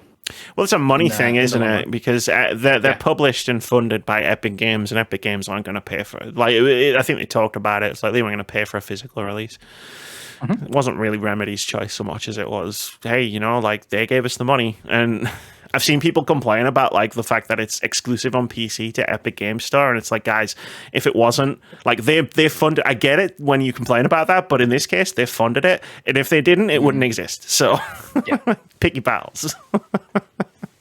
I'd rather Some it battles existed. not worth fighting. Yeah. At the end of the day, so. I've waited 13 goddamn years to find out what It's Not a Lake, It's an Ocean means, and I still have no idea. I'm kidding, I do. And by the end of number 3, she won't know at all. Oh no, like, I haven't said it because it's a spoiler, but there's a new one. there's a new version of It's Not a Lake, It's an Ocean. We'll talk about it in a few months when more people have played it. Interesting. Great stuff. Yeah, so that was Alan Wake 2. I went on a bit. I did warn Vitz before you joined the call, before we started recording with you. I was like, I'm going to ramble about Alan Wake 2, and you guys are legally obligated to listen to me. I have no problem about it. That's why I stayed quiet. I just listened to you. And because I listen to your stuff all the time, so it's like I'm used to just sitting. Yeah. It's like, oh, she's off. She's off. I don't even need to say. I don't even need to do it. Yeah. She's just gonna go. She's just gonna go. Yeah. 13 years I've been waiting to have this conversation. Well, hopefully, I agree with you. Hopefully, like, if there is a sequel, touch wood, there will be. And that it isn't 13-year fucking. Oh, fucking no, please, God, not again. Like, you know, I only managed to endure this 13-year wait because for most of it, I was convinced I was never getting a sequel. Until Control came out. Yeah, till Control came out and they released that expansion. Which is funny because that expansion ends with, like, the thing where it's like, oh, monitoring station in Bright Falls is going off, but it's a few years in the future. And that actually happens in the game. Like, you actually see the monitoring station going off, and I was like, that's a nice touch for people who have played the DLC. And now I'm done talking about Alan Wake 2. Moody. Spider-Man 2 is next on the list. And I know I haven't played it. I have. Oh, Vitz has played it. Cool. Vitz has platinumed it. Hell yeah. I have not. I don't care about platinum. I was going to say, are you gonna? I'm close. I think I'm 86% on it. Yeah. I was just like, damn, that's not bad. That's not bad. And I wasn't even trying. Yeah, that's what happened to me. That's why I did the Alan Wake 2 platinum, because I was like, I'm close. I might as well just go for it. Yeah. So basically, I have completed it. I finished it last night. It's the same as what I was saying last week. Basically, I've just had a hell of a time playing Spider-Man 2. It's been such a fun game. There are problems, there's no doubt about it, with certain, like, just of how, like, they do. I think it's more like the final act more than anything. Like, the rest of it, I was just, like, having so much fun time. The characters in this story are so well written and so well visualized and done, enacted and written and everything by the entire team that I felt like all of them all the time and everything like that. Like what Peter goes through in this game is just like, wow. Sorry, I'm and just I watching love Amy that. fight her clothes. What's Amy doing? Like, what the hell? I didn't do this to her. What the hell? I got stuck. I got stuck. I couldn't take my shirt off. I was like, Yeah. help. I'm so sorry. Just seeing you reaching for a pair of scissors. It's just like, no, I have to just fucking get out of camera shot. And... Yeah. So by the end, me and Vitz just said Spider-Man 2 sucked. So that's fair. I can just send it back then. I don't need to play it. That's good. No, yeah, like I was saying, it's continuing what I said last week. The characters are just real well made, well written, the whole shebang. The team have done an incredible job for the story they've put out here with the characters and everything. The story overall is a little bit weak compared, I think, to the first one. I think that's more because I think like we expected certain things because of like the teasers from like the end credit scenes from the Spider-Man ones, Miles Morales and everything. I think that kind of like hinted at we kind of know what's coming and everything. I think Venom is well realized. I don't think they execute him to his fullest, which was a little bit of a shame. But again, this game is so, just like the first one, is so jam-packed with so many great moments, with great characters, and so many great side stories that set up probably the third one, no doubt about. We know there's a third one coming. It's Frankie after Wolverine. There's a third one coming. And I loved how it ended with the two main characters, Miles and Peter. I loved what they did at the end. Peter this is a story of him carrying it all on his shoulders, feeling like he needs to carry it all on his shoulders and not not sharing the burden and everything, while also suffering with what happened from the first game at the end of the first game and everything. Miles is like the first one. Obviously, his first game was him how he became Spider-Man and everything like that. This is him. Basically, his stand. It's him becoming who we know he can be, and it's really well done and realized. Mary Jane, I think, had a really good standout performance this time compared to the first one. I think she was kind of left in the loop the last one. This one, even though there's a thing that happens, I feel it was rushed. Personally, I didn't enjoy it, but seeing what she goes through, I think, is very well realized and everything. And I enjoyed the person who played Harry. I think Harry Osborn was very well done by the actor and everything. And it sets up just for next one. It's so good. The combat was very well realized, well done. Continue doing what it did before. The gliding is amazing. I loved the gliding in this game. Are where it's at. 100%. Yeah, it really, really is. Like you thought they nailed it with the web slinging, just going around New York the first time, and the second time, while bringing in the gliding was just like, who needs this? Who needs the trains and everything? Just get gliders and glide through the cities and everything. I'm sure. Give me that. I'm sure when I platinumed Spider-Man, the first one, I'm sure one of the last trophies I unlocked was use fast travel 5 times. So it's just like I was like, wow, would you do that? When you made traversal this fun, absolutely. Fast travel is basically non-existent in this game. It really is. It transitions so fast, like you don't even realize it, and it's so well done. Like they've really gone to the town when it comes to like what PlayStation and Sony have wanted to realize when it comes to the loading screens and everything for this game. It transitions so well, and it's really well. There are no loading screens. Yeah, there really isn't. Between that and like what I was talking about the scene switches in Alan Wake, it's like, man, forcing these SSDs into these consoles was the best decision they made for this generation. Like, God. Yeah, it really, really was. It really fuck the graphics. This is where it's at. Yeah, and again, like the stories, side stories, like I said, I don't want to spoil them. Like, there's so many cool side stories in this game that just hit you with the feels. There's one that just made me. I'm just gonna say pigeons. There was 2 for me. Yeah. Did you say pigeons? And that one was just like, no. There was that just hit me pigeons, in the and face. then the other buzzword I'd say is bench. That's that one that broke me as well. Yes. So for me, sorry, Moody. Feel free to share more. So it took me 25 hours in total to get through, and that is with the platinum. It is I think Insomniac have done a really good job again with the platinum. So I don't have many platinum lists with number 14, but when it comes to Insomniac Spider-Man games, the lists are to just mop up any last trophies that you have. One, the main quest to all of Moody's points about design, the writing, and the performances. It's all 100% true, and I think Insomniac have taken a lot of lessons learned, obviously from the original Marvel Spider, particularly from Miles Morales. So everything feels a lot. Yes, there are a bunch of collectibles, and there's different types of collectibles. There's a variety in them, and there's not too many of each one to go. So it never feels. And the way that they pepper in when certain collectibles become available. All right, so it's not like, bam, here's your map. We've just vomited icons all over it. Yeah, it's not a Ubisoft minimap, like just festooned with icons.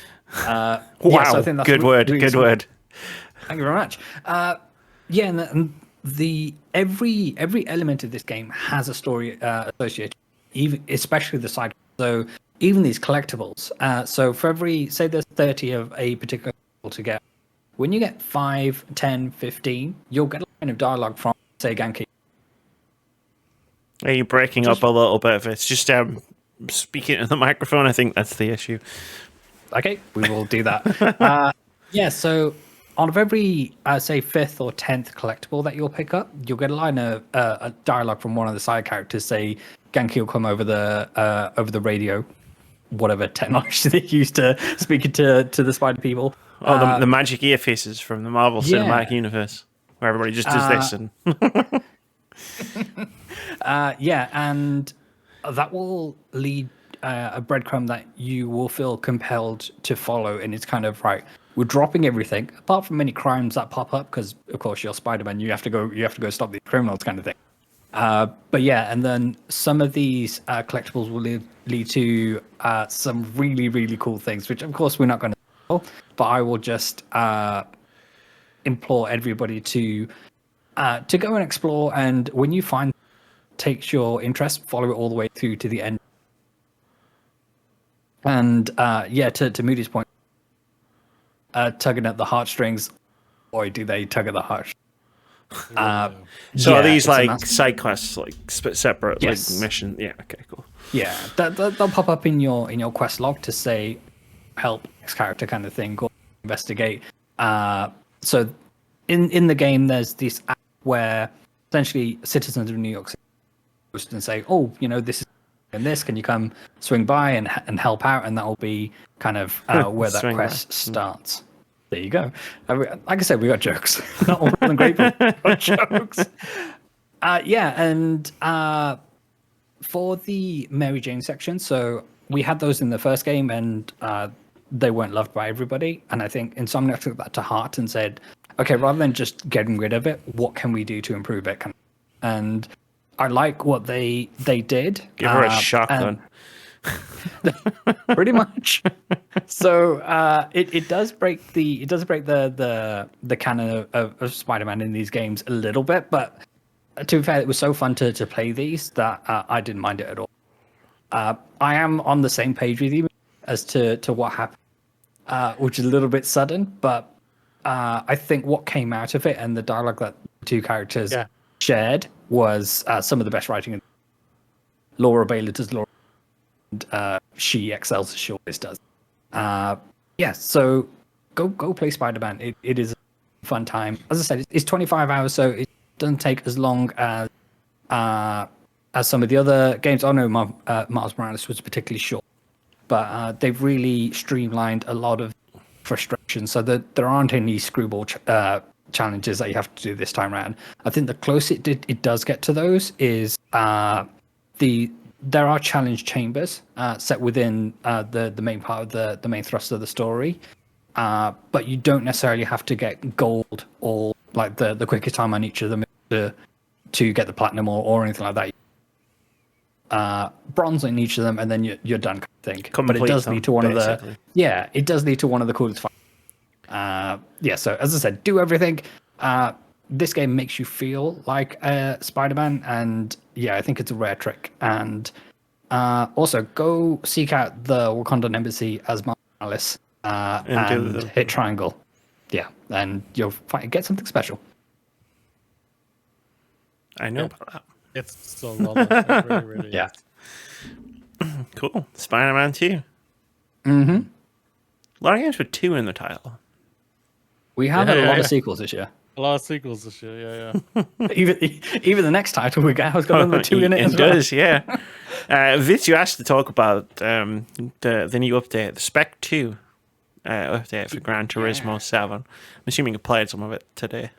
I have, yeah. So Spec 2 is a really big Gran Turismo title. So it's kind of a stopgap sequel up until the release eventually GTA kind of. So with all the free patches they've been putting content, but it's all been piecemeal. So it's been a few races here, a few.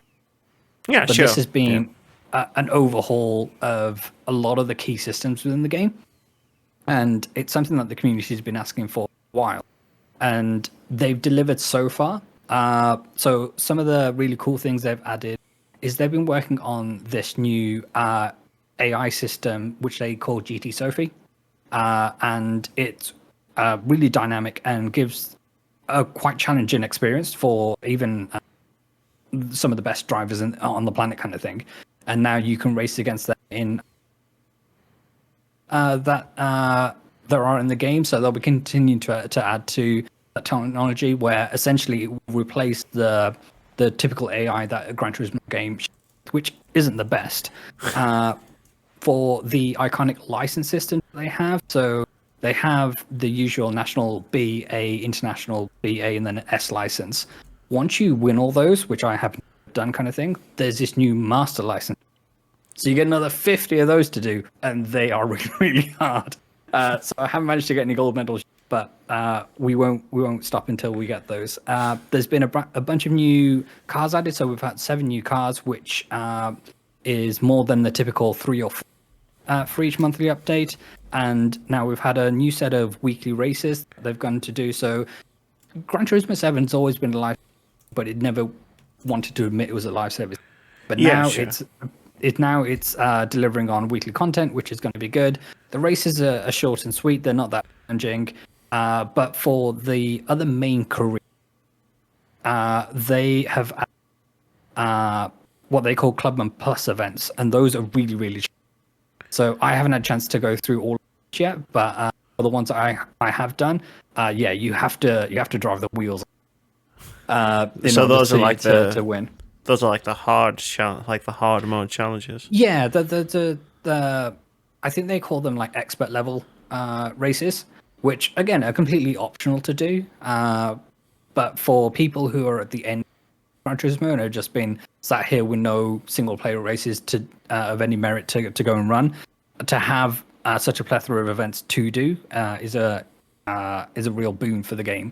So a lot of people have been coming back to the game this week. I know a fair few of those, including myself. We moved over to Forza.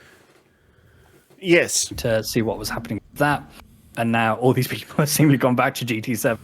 It's like a Content ping pong. It's like, and then the new thing will come out for Forza, and it'll be like, back to Forza. 100%. But we're going through a high point of simcade games and full-on simulation. But it's all good. And for those who have dropped, you've done all the things in there, and you're thinking, it's a dead game.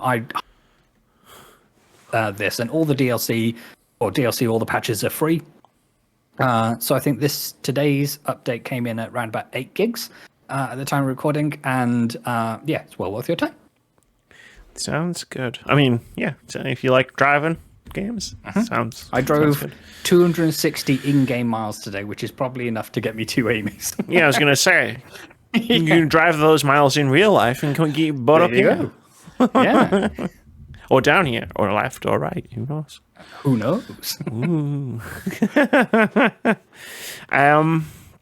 Yeah. Wow. We're even halfway through the games list. Luckily, I don't have a lot to say about some of them, but I did play another game this week. A little 3.5 hour palate cleanser after Alan Wake 2. It's Alan Wake 2's Intensity, which I believe is pronounced Jusant, which is French, which makes sense. I believe that's right. Don't not a French studio. And it's I think I talked about this when I played a demo of it at a Steam thing a while ago. It's the chill climbing game. Moody, do you remember? Was it last week or a couple of weeks ago when we were talking about Assassin's Creed and the climbing in that game? And I went on a tangent about how annoyed I was about climbing in third person action games in general, just being pushing a stick forward. Yeah. Like, well, now this game's going to make me madder about that because the climbing in this game is fucking awesome. Like, you climb an entire fucking mountain, and you have to, you control the character by, you hold each trigger is like one of the hands. So like you'll hold on to the left trigger and let go of the right one and move the analog stick to like move the hand to grab onto something else. And then like you've got to find your way up, climbing up all of this stuff. And that's basically like the game. Like there's some like expansions on that sort of core gameplay as you go through it. But that's basically it, and it's fucking great. I love it. And you have a cute friend to climb along with. You do. You get a little cute blob. Looks like a pair of boobs. Someone said it on Bluesky, and I was like, no, I can't unsee that anymore. Why? But yeah, there's 6 levels, so there's like 6 different biomes essentially on your way up this mountain. It's just very satisfying to sort of climb. Like, it's an interesting comparison considering the tone's completely different. But Dark Souls does this thing where you sort of like you'll see something in the distance, and then at some point later in the game you'll have traveled to that place. Whereas Jusant does it a bit differently, where it's like you will have an opportunity to suddenly turn around and look down and go, holy shit, I came from all the way down there. Nice. I was down there, like, and like you get to sort of like be incredibly satisfied and have jelly legs sometimes because you're like climbing up this thing just like, holy shit. That's a long way down. But no, it's like the climbing is exceptional. Like it's gonna make me mad the next time I play like a fucking Uncharted, Tomb Raider, Horizon thing, and I'm just not interacting with the climbing whatsoever. But beyond that, it's just it's one of those games that has no dialogue, and you basically meet no other characters, but as you make your way up, and like you don't really get an introduction as to what's happened. Like, as you saw, is a French word that means the receding of the tide, and essentially you're in this world where like water is really scarce, the ocean's disappeared, and people have been living on these mountains, and you're climbing one such mountain, and there's nobody there, but you can see like you're basically climbing through the remains of some kind of civilization, and you find a lot of notes from a bunch of different characters, and you sort of like get to know people or just like the civilization in that way. And like you could like see like you'll just be wandering around like, oh, like there's a thing here, there's like a town here, there's like a little village. And it pulls you along quite well. Like I was motivated to get to the top of the mountain just because I was enjoying the climbing so much. Like I would have done it even if there were no notes, but what's there is quite cool. There was like you find notes from this one person who also climbed the mountain at some point in the past, called Bianca, and like it's quite good. You actually get quite attached to this character that you never meet. Oh, that's kind of sweet. Because you're like, yeah, go, like, she's leaving a diary and she's just leaving the pages like scattered as you go up. But yeah, like there's 6 levels. They're all quite short. Everyone sort of introduces a new mechanic for you to sort of grapple with. And then you get to the top and you do the thing and you finish the game, and yeah, it's pretty good. Yeah. And available on Xbox Game Pass. That's how I played it. I literally needed something that was only going to be a few hours long between Alan Wake and Thirsty Sears. And I was like, I've got like a day and a half. And I know I want to play something. Some Persona in that time. That's what I almost did. And then I was like, no, I'll play this cool climbing game. And I finished it in an afternoon. Yeah. I'm looking forward to this. Like, it's don't know. I'm a really big fan of their games and everything. They always put out some interesting games for me. I know that like more people or more know them for Life is Strange, but yeah, I'm looking forward to this one, especially as you like said, nice palate cleanser. So, like, especially as you just said, it's like what 3-4 hours long. It's like okay, I might squeeze that in before Alan Wake just because a nice little palate cleanser, and then go. So it's not going to be your next game then. It might not. I was wondering, is this? It is. Short and everything. It is, and it is a good palate cleanser. Like it's just, it's very chill. Like sort of the vibes of a sort of Firewatch or Rhyme or Journey. From what I've heard, I haven't played Journey, but from what I've heard, it's sort of like that sort of same sort of vibes. Where it's a good sort of transition between one like intense game and the next intense game. That's what it felt like anyway. Because like when you finish like a big game like Alan Wake 2, or I'm assuming Spider-Man 2, it's just like you're in that sort of melancholy where it's like I want to play something, but I don't. You have this hangover in because terms I have this Alan Wake hangover. I can't I couldn't sit down and play Spider-Man right now, but I need something a bit less involved than that. Which isn't a knock on. As you saw, it's a great game. Mm-hmm. It's just some of our favorite games. A lot of small games this year, so it's like same. Yeah, I'm like, that sounds glorious to me. So speaking to small games, I finished Cocoon last week. I know I spoke about it last time I was here, and what a game! Again, another shorter title than most of the stuff I've been playing this year. So if you haven't got around to that, Xbox Game Pass. Yeah. I still remember. It makes me laugh. Next thing, I'm starting Cocoon. Hours later. Yeah, I'm finishing Cocoon. On the same day. The same thing would have happened if I had done that with Jusant. I would have texted you in the morning, hey, I'm starting Jusant. And then I would have texted you in like the mid-afternoon, I finished it, Jusant. It's like I just did it. I just sat down and did it all in one go, pretty much. Yeah. Cocoon was almost the game that I downloaded and played, but I decided climbing. I don't know why. Probably because of our conversation about climbing. So I want to skip that for next week. So Vitz, quickly, because I know you haven't played a great amount of this game. You've been playing Baldur's Gate 3. I have, yeah. So still in the early throes of it, and so during the character creator, I got down by the river, stuck in my head, and because you just standing in front of the fucking So it's been amazing. So what I've played so far, and I'm looking forward to sinking more time into it. I think I've come across at least some of the principal characters that I know of, just from watching other people play. So I met the one and only Karlak 2 days ago. So and she was talking about some paladins that were giving us some grief. So we went across those and murdered those people good and hard. So looking forward to sinking more time into it. But yeah, this is one of the games that I've been really keen to get to. It's just I had another other bunch of titles to get to first. So like Forza and Starfield and Spider-Man. But yeah, now it's Baldur's Gate to the rest of the year now. So Baldur's looking Gate forward to. Yeah, absolutely. And I understand a patch dropped today. I want to say at the time of recording. So we'll get that downloaded and sink more time into it. I look forward to getting little check-ins as time goes on, and just be like, 100%. I want to hear as someone who's been on the journey already. I want to hear oh shit, this happened, and I'm just like, yeah, I remember that. I just messaged Amy saying I saved a jabroni who was stuck to a windmill swinging around. Yeah, the little guy who's swinging around on the windmill. Yeah, I remember. I didn't extort him for any gold. I just said, thank you, be on your way.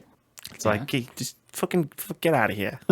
Oh, and then I did run into the shed where right next to the thing. Yep. Yeah, and then I opened the door, see what they were doing, reloaded a quick save, and just left them to it. They were happy doing what they were doing, and then that's fair. Okay. Yeah, I barred, so I talked my way out of having to fight them. Fair enough. That was my play style, and I usually manage to talk my way out of most violent encounters, except the ones that I wanted to have, in which case I just shit talked people. Yes. Like there's a boss in like Act 3, like big, menacing, scary guy, and I was just shit talking him. But yeah, so in my party, we've got a character who can speak with animals and one who is equipped with Tasha's Hideous. So I think we're all set. Tasha's Hideous Laughter is fucking hilarious. I love using it. I've never used it in D&D before, but I think I might give it a try. Well, if only you knew someone who's putting together a little D&D If something only for I you. knew someone. But no, that's cool. I look forward to Baldur's Gate 3 check-ins for the rest of the year. I've had a check-in. I mentioned last week, me and Ryan streamed Phasmophobia on Saturday night. The new progression update. Because before there was there was the equipment that you used, and that was the equipment. But they've added like tiers and levels, and you have to level up to unlock equipment. And they've reset everybody back to level 1. And it's terrible. Like, it's awful trying to use this equipment, because basically, like, all of the equipment that we were using, Moody, like pre-patch, was the tier now what's classed as tier 2. So it's the middle tier equipment, and we've been busted right down to using the shitty new starter equipment, which doesn't work properly. Like, because you've got that progression system. And me and Ryan are trying to play this game, and like I think after about 4 or 5 goes, we're just like, "Are you even having fun?" And it's like, "No, like I'm not even having fun doing this." Like, how long before we unlock the things that we used to use that were fun to play? It's like, oh, like yeah, we're gonna have to play like fucking 20, 30 hours to grind out fucking levels to unlock the things that are gonna make the game fun. Like we don't even we still don't even have access to sanity pills. They're locked behind a level. We don't have them. So you hit a certain point, and it's like, okay, well, I guess I gotta leave now, because otherwise I'm just gonna get hunted to death because my sanity's dropped to like too low.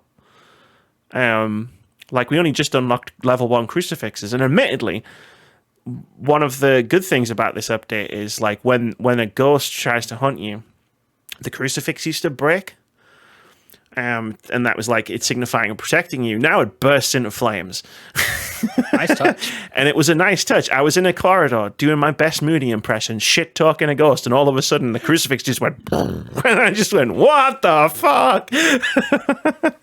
And that was fun. But the rest of it was such a fucking chore. Like, you get shit video cameras that you can't really see through, like the dots projectors, like this stupid little laser pen, and it's so difficult to actually get any results on it. But you need XP to unlock new levels, to unlock more stuff. But if you don't guess the ghost type right, you don't get any XP. Oh, wow. So we were going in and we'd be like, oh, well, we've got one piece of evidence. Now we've got to try and guess the ghost right. And if we fail, the last 15 minutes was a complete waste of time. And yeah, like me and Ryan have both looked at it just like, do you want to like grind this? And I think the answer is no, I don't think so. Like, I think you made the right call. we've played like this game. I've played this game for like 150 hours of it. And like this new updates came out, and I'm just like, I don't think I want to play this anymore.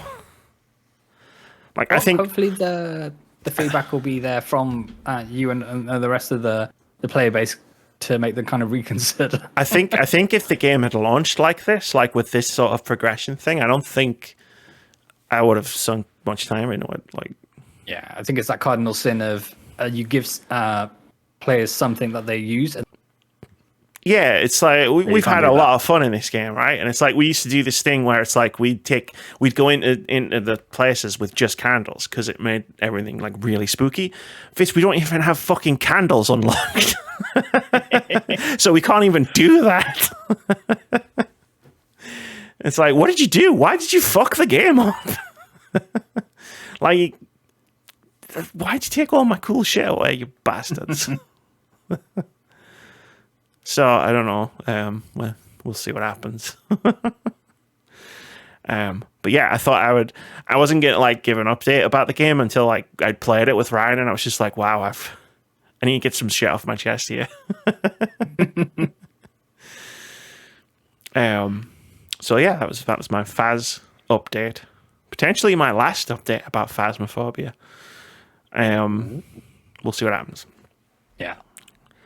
It's not out of early access yet, so we'll see what else they change. But yeah, let's move on to the final little section of the podcast. Oh my god, I'm looking at the Phasmophobia community's review page, and fucking hell, we're getting some stupid things in here. Yeah. One negative review: cannot have sex with the ghost. Well, I mean that's always been a negative with Phasmophobia, but you know what you're gonna do. We had that conversation. Is 2023 the horny year in video games? I mean, Moody can attest. I've tried. Yeah. Yes. I tried. We were getting nowhere antagonizing the ghost, and I tried to seduce it, Well, this is it. Yeah. And it killed her. and I died. We've tried a lot. Like we've had a lot of good times in that game. So it is a bit. Yeah, no. It is a bit upsetting to sort of be like it's kind of more frustrating than it is fun. At this point. That does look, no doubt. Because I've updated it. Like I updated it, and I was looking at like next time you were going to play it, I was going to play it. But that sucks.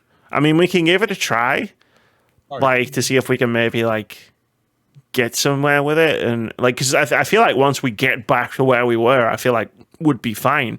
It's just the effort of getting back there, and I feel like if you joined me and Ryan, I feel like we're in a back for blood situation where you're gonna lose your mind after about an hour and just start fucking hitting things with an axe, even though you can't have an axe in Phasmophobia.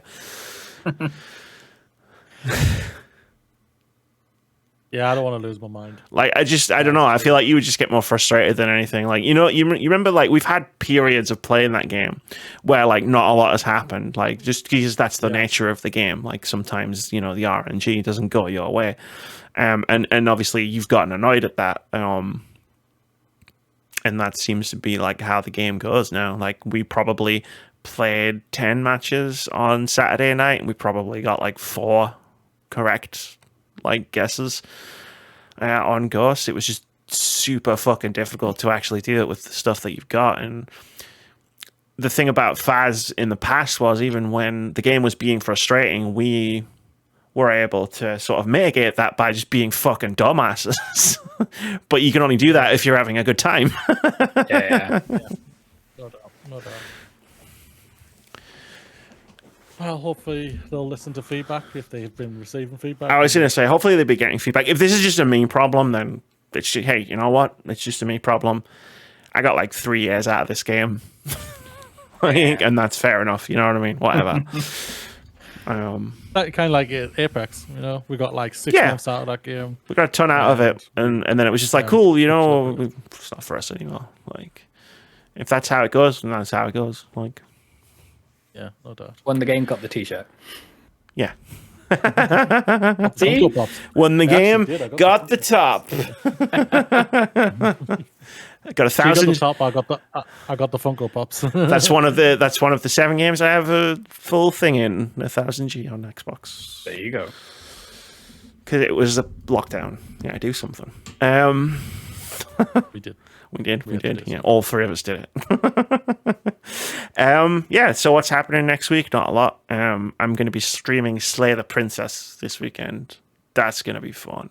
I've already played the demo for that, and Moody knows how excited I am to play the full game. It's about you. I bet your excitement went even higher when you saw the reviews. So Yeah. Hey, everybody agrees with me for a change. Is that a good? Is that a good sign? Yeah, did you feel scary? Is that good? I don't know if that's good. still not going to make Lake any higher. I'm never going to forgive them for that. Fucking. At least we gave it a positive review. We did. We did. It Because was I believe it was in our top 10 that year. it was in our top somethings. Yeah. I don't know. I think we were in 20s at that point. I think well you did, and then I asked last year, can we do 10 please? Because I didn't that many games. I haven't played that many games, and then this year I did the same. I haven't played that many games. Yeah, but I think you're catching. Like I've just looked at my list, and I'm just like, I've got like I'm almost at 20. Yeah, so I mean, you remember how many games I've played in previous years, right? I've played. Well, compared, yes, there's no doubt. I've played 29 games. Nothing. But this year, yeah. So you're still ahead of me. I mean, I'm still ahead of you, Moody, but remember how, like, a few years ago, remember how many games like I was 50, playing? Yeah, I was like a fucking, like, I was pushing 100. That's not even an exaggeration, Vitz. And now it's like, I've played 29 games. Technically, I've played 30. I don't count Hi-Fi Rush because I played it and went, not for me, and dipped. Yeah, that's fair. But yeah, anyway. We don't have a lot of time. That's what's happening next week. So let's quickly do an OpenCritic head-to-head, shall we? Yeah, Let's do it. Cool, let's do it. I don't know why I ask the question every time, and then I wait awkwardly for an answer. But hey, you know what? Traditions. There you go.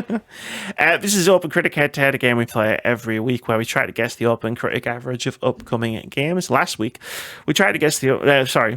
whoever guesses closest gets a point, and if you manage to guess the score correctly, you get 2 points. Last week, we tried to guess the OpenCritic average of 4 games. We'll just go in the order that they're on in here. So the first one we tried to guess was Jusant. I guessed it would get an 82. Moody guessed it would get a 79. Vitz guessed it would get an 80. At the time of recording, Jusant has an OpenCritic average of 82, which means Amy gets 2 points.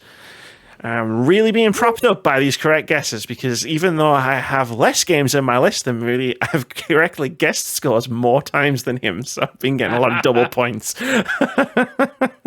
That's the only thing keeping me in the lead. We also guessed the OpenCritic average of thirsty suitors.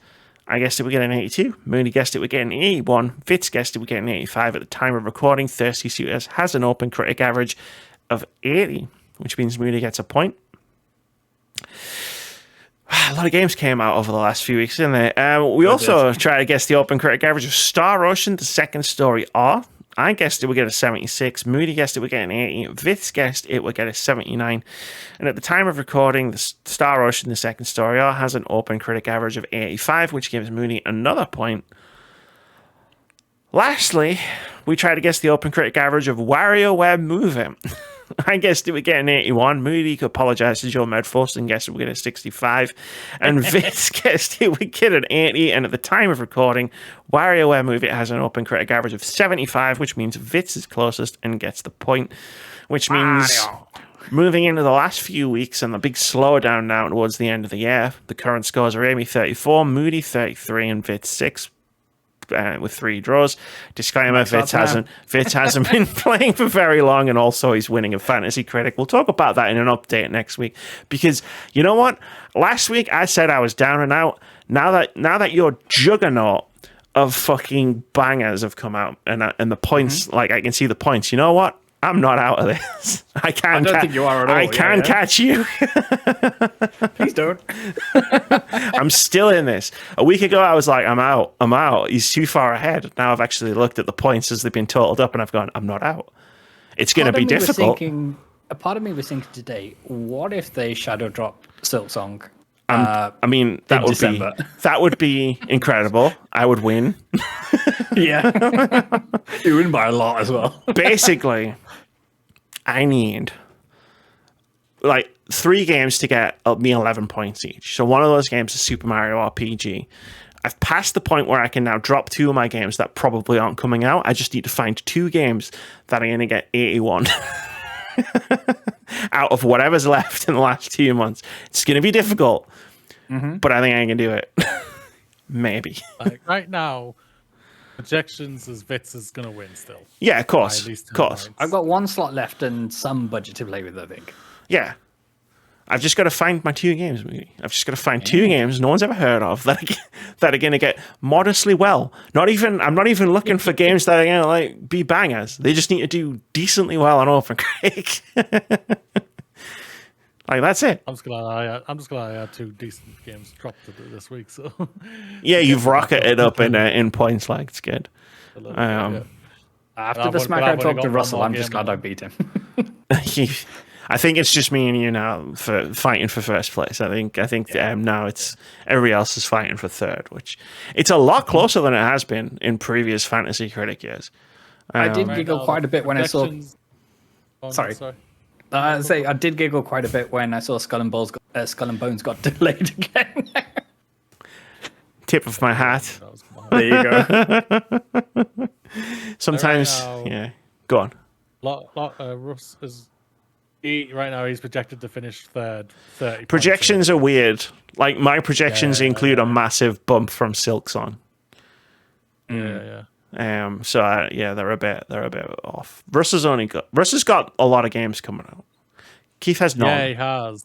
I don't think he's got any left to release. He has nothing left. Yeah, he has nothing left. So Vitz has got nothing left but one space. Yeah. And I have one more game. I have one more game, which is like a Dragon Geek guy. Yeah.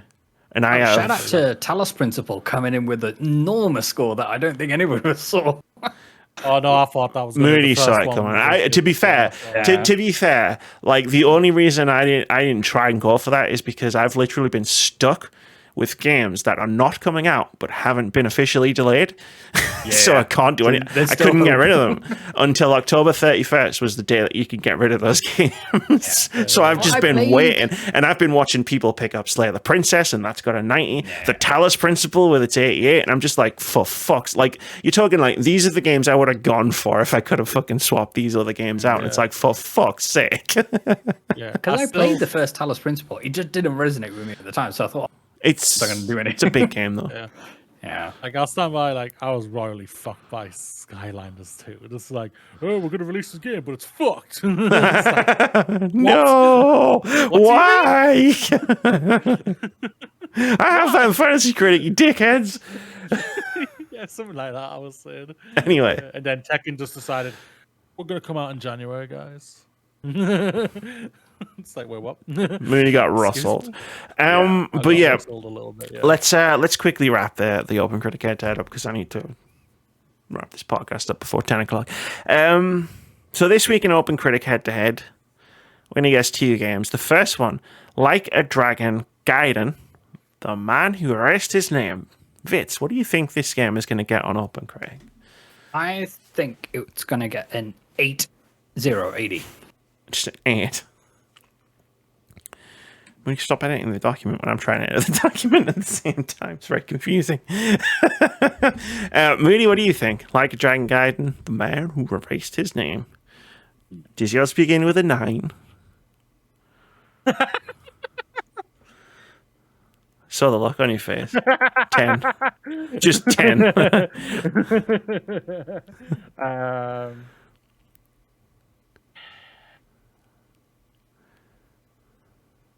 Would you like me to go? Oh, he's putting in numbers.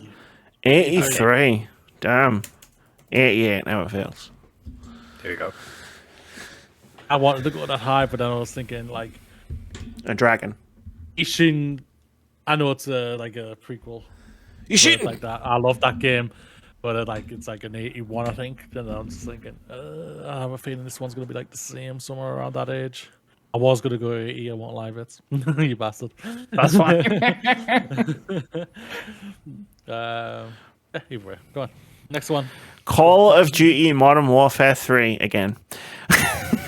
What's old is new. Like Prey, the sequel to Prey, called Prey.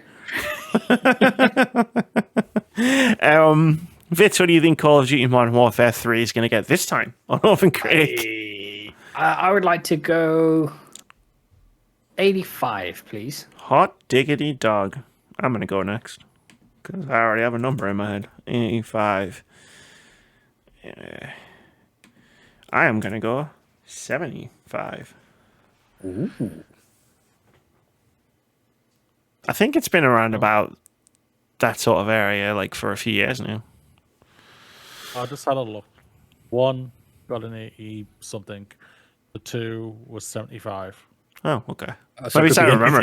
Well, Russ has been picking Call of Duty up every hour on Fantasy Critic since it started. So I think I've just absorbed all of their OpenCritic because I've seen them. If this was the user score, probably be 10. 5. Or even 5, yeah. Yeah, not high, that's for sure. Yeah. Critics are always very favourable when it comes to these bloody games. It depends who gets a hold of them. I feel like with Call of Duty, it depends who actually gets a hold of the games and reviews them. Yeah, but they're going to get the people who like Call of Duty to play these games. So maybe. But does that work against them? I'm not saying that's a bad thing either. So, but does that work against the game if it's like, oh, I'm a bit tired of this now. Can we have something new, please? That's what happened to me. He's deliberating. 69. It's for the number 69 just went through my head there when he laughed. I've done it before. I can see it going lower than 75. I can. That's the thing about it. We've put you in a bind because we've kind of surrounded the number. Cause normally me and Vitz are close, so you can just pick one end or the other. But this time we've surrounded you. We're learning.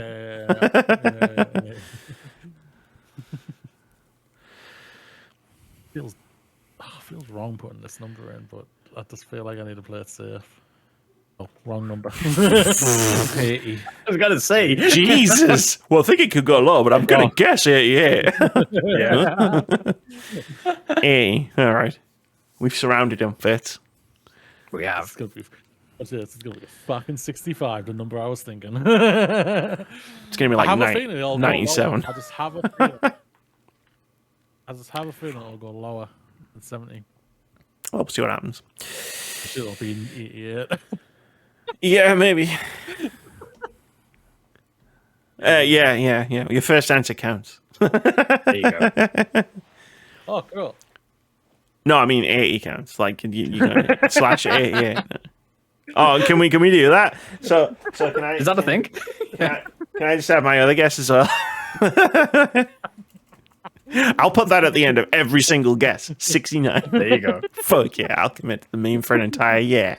Oh, you're not going to go for your Marvel Avengers guess again? No, where I rolled dice. Absolutely not. She trusted the dice. I didn't trust the dice. As soon as it came up, I was like, this isn't going to happen. I got a 97 on a D100, so my guess for Marvel's Avengers was the greatest game of all time. Yeah. And I was like, I mean, I wasn't sure what it was going to get, but I was pretty sure it wasn't going to be one of the best games ever made. But I committed, because that's what you have to do. Right, those are locked in. So, Moody, do you have any final words? Final thoughts for the podcast? Weekend to you, ladies and gentlemen. As always, have a great weekend. Stay safe. Tell someone you love them. Hug your parents. Be awesome, because you are awesome. Live long and prosper. Live long and prosper indeed. Bye, everybody. Bye. Bye.